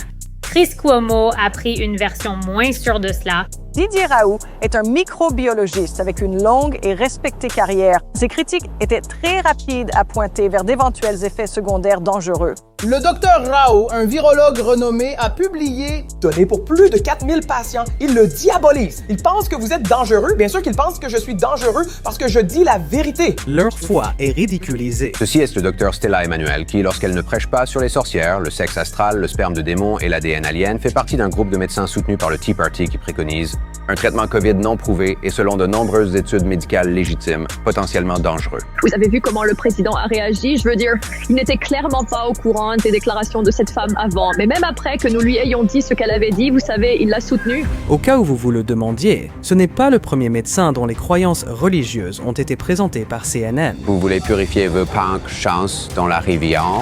Comment suis-je en transe dans toute cette histoire? Désolé Sanjay, je devais juste prouver quelque chose. Ce genre de remarques racistes n'aiderait en fait pas. Finalement, écrivez sur quelque chose. Je pense que les médecins en général sont devenus tellement dépendants de l'emploi en entreprise qu'ils ne sont pas prêts à faire des vagues de quelque manière que ce soit. Je continue de le prescrire et je le fais extrêmement prudemment parce que je sais, l'administration me surveille, je le sais.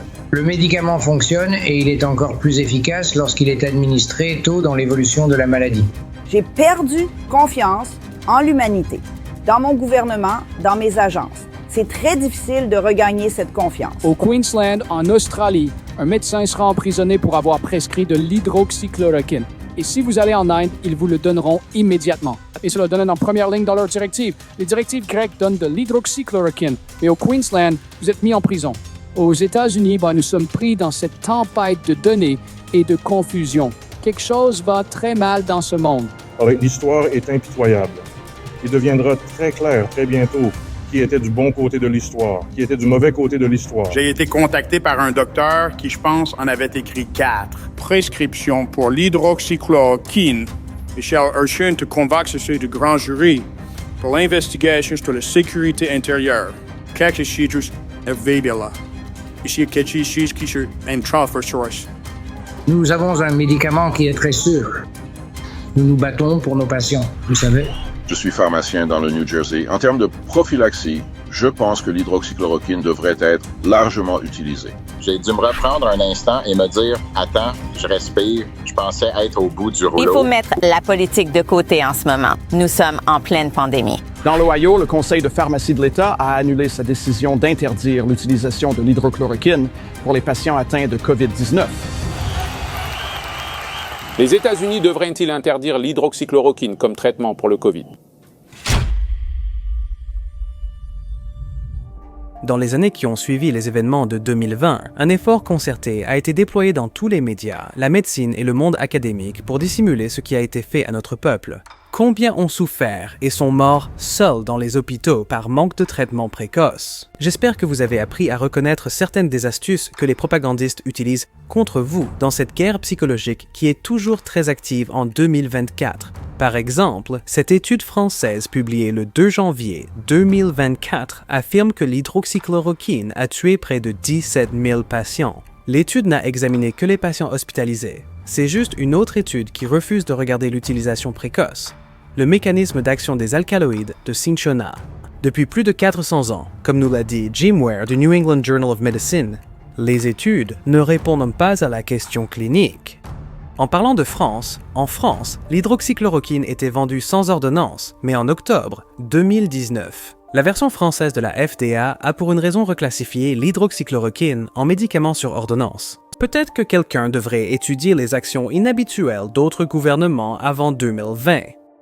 En novembre 2023, j'ai envoyé un dernier email à Janet Woodcock.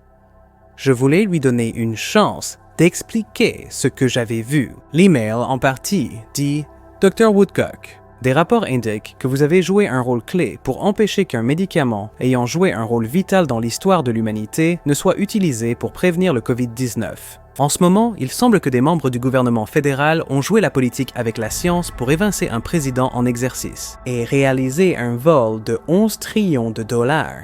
Les conséquences de ces actions, d'après les rapports fournis par des médecins et infirmiers à travers le pays, sont de nombreux cas de personnes tuées ou blessées par les vaccins que j'ai rencontrés dans mes 2 dernières années de reportage. Tous ont été refusés d'indemnisation pour leurs souffrances et pertes. Des souffrances indicibles pour les patients et les familles qui ont été tués dans les hôpitaux. Avec des soins inappropriés, des milliards de dollars ont été dilapidés par les contribuables, érosion des libertés partout dans le pays, une énorme vague de méfiance publique envers la science, la médecine, le gouvernement fédéral et les institutions de recherche. Les Instituts nationaux de la santé et l'Institut national du cancer ont été pris en train de supprimer des liens entre la protéine de pointe du vaccin contre le COVID-19 et les cancers induits par le P53 supprimé. Je vous ai contacté il y a 2 ans et discuté du SV40 et du vaccin contre la polio. On a maintenant découvert des composants du SV40 dans le vaccin Pfizer contre la COVID-19.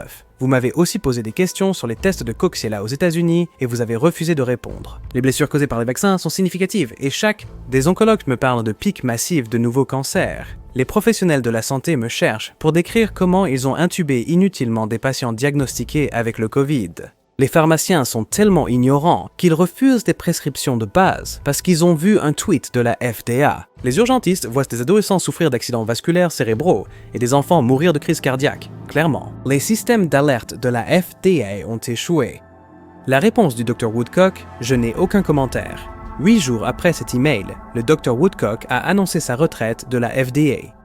J'espère que nous vous avons montré comment les personnes clés de notre gouvernement et des médias avaient les moyens, le motif et l'opportunité de réaliser ce vol épique. Ceci pourrait être le scandale le plus profond de l'histoire humaine.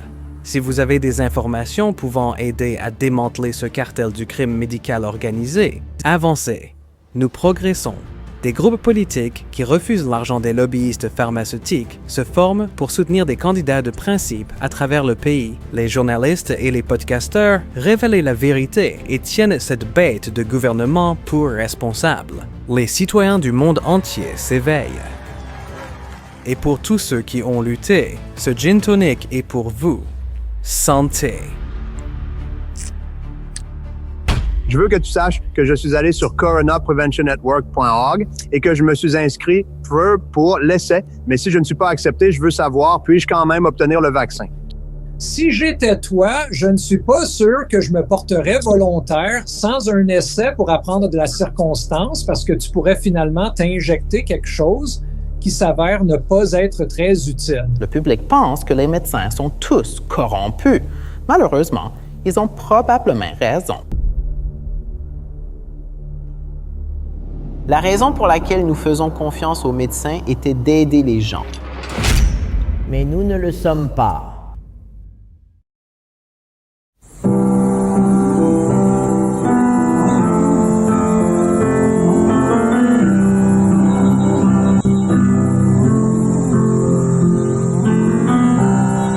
Imagine there's no traffic. Everyone's at home like I am. No schools, no meetings. Just Zooming or the phone. Imagine all the people wearing the masks outside. Imagine all the nurses, aides and doctors too, working day and night now, all gowned up in the ICU. Imagine mitigation, flattening the curve. You may say it's just a virus,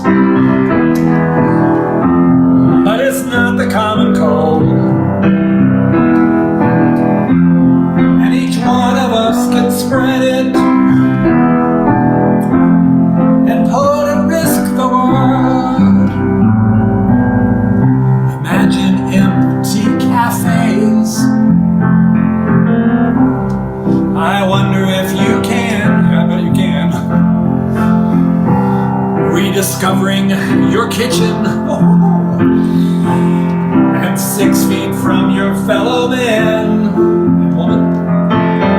Imagine all the people keeping your neighbor safe. You may say it's overreacting and you want to break the quarantine. Don't do it. All the people have to join us to stop COVID-19. Imagine all the science, that's what we do. Treatments that give us hope. Lots of tests to help us before the world goes broke. Imagine there's a vaccine and it's ready for us all. You may feel like it's forever and you've had to stay inside, but we're all in this together. NIH is saving lives, but we're all in this together. NIH is saving lives.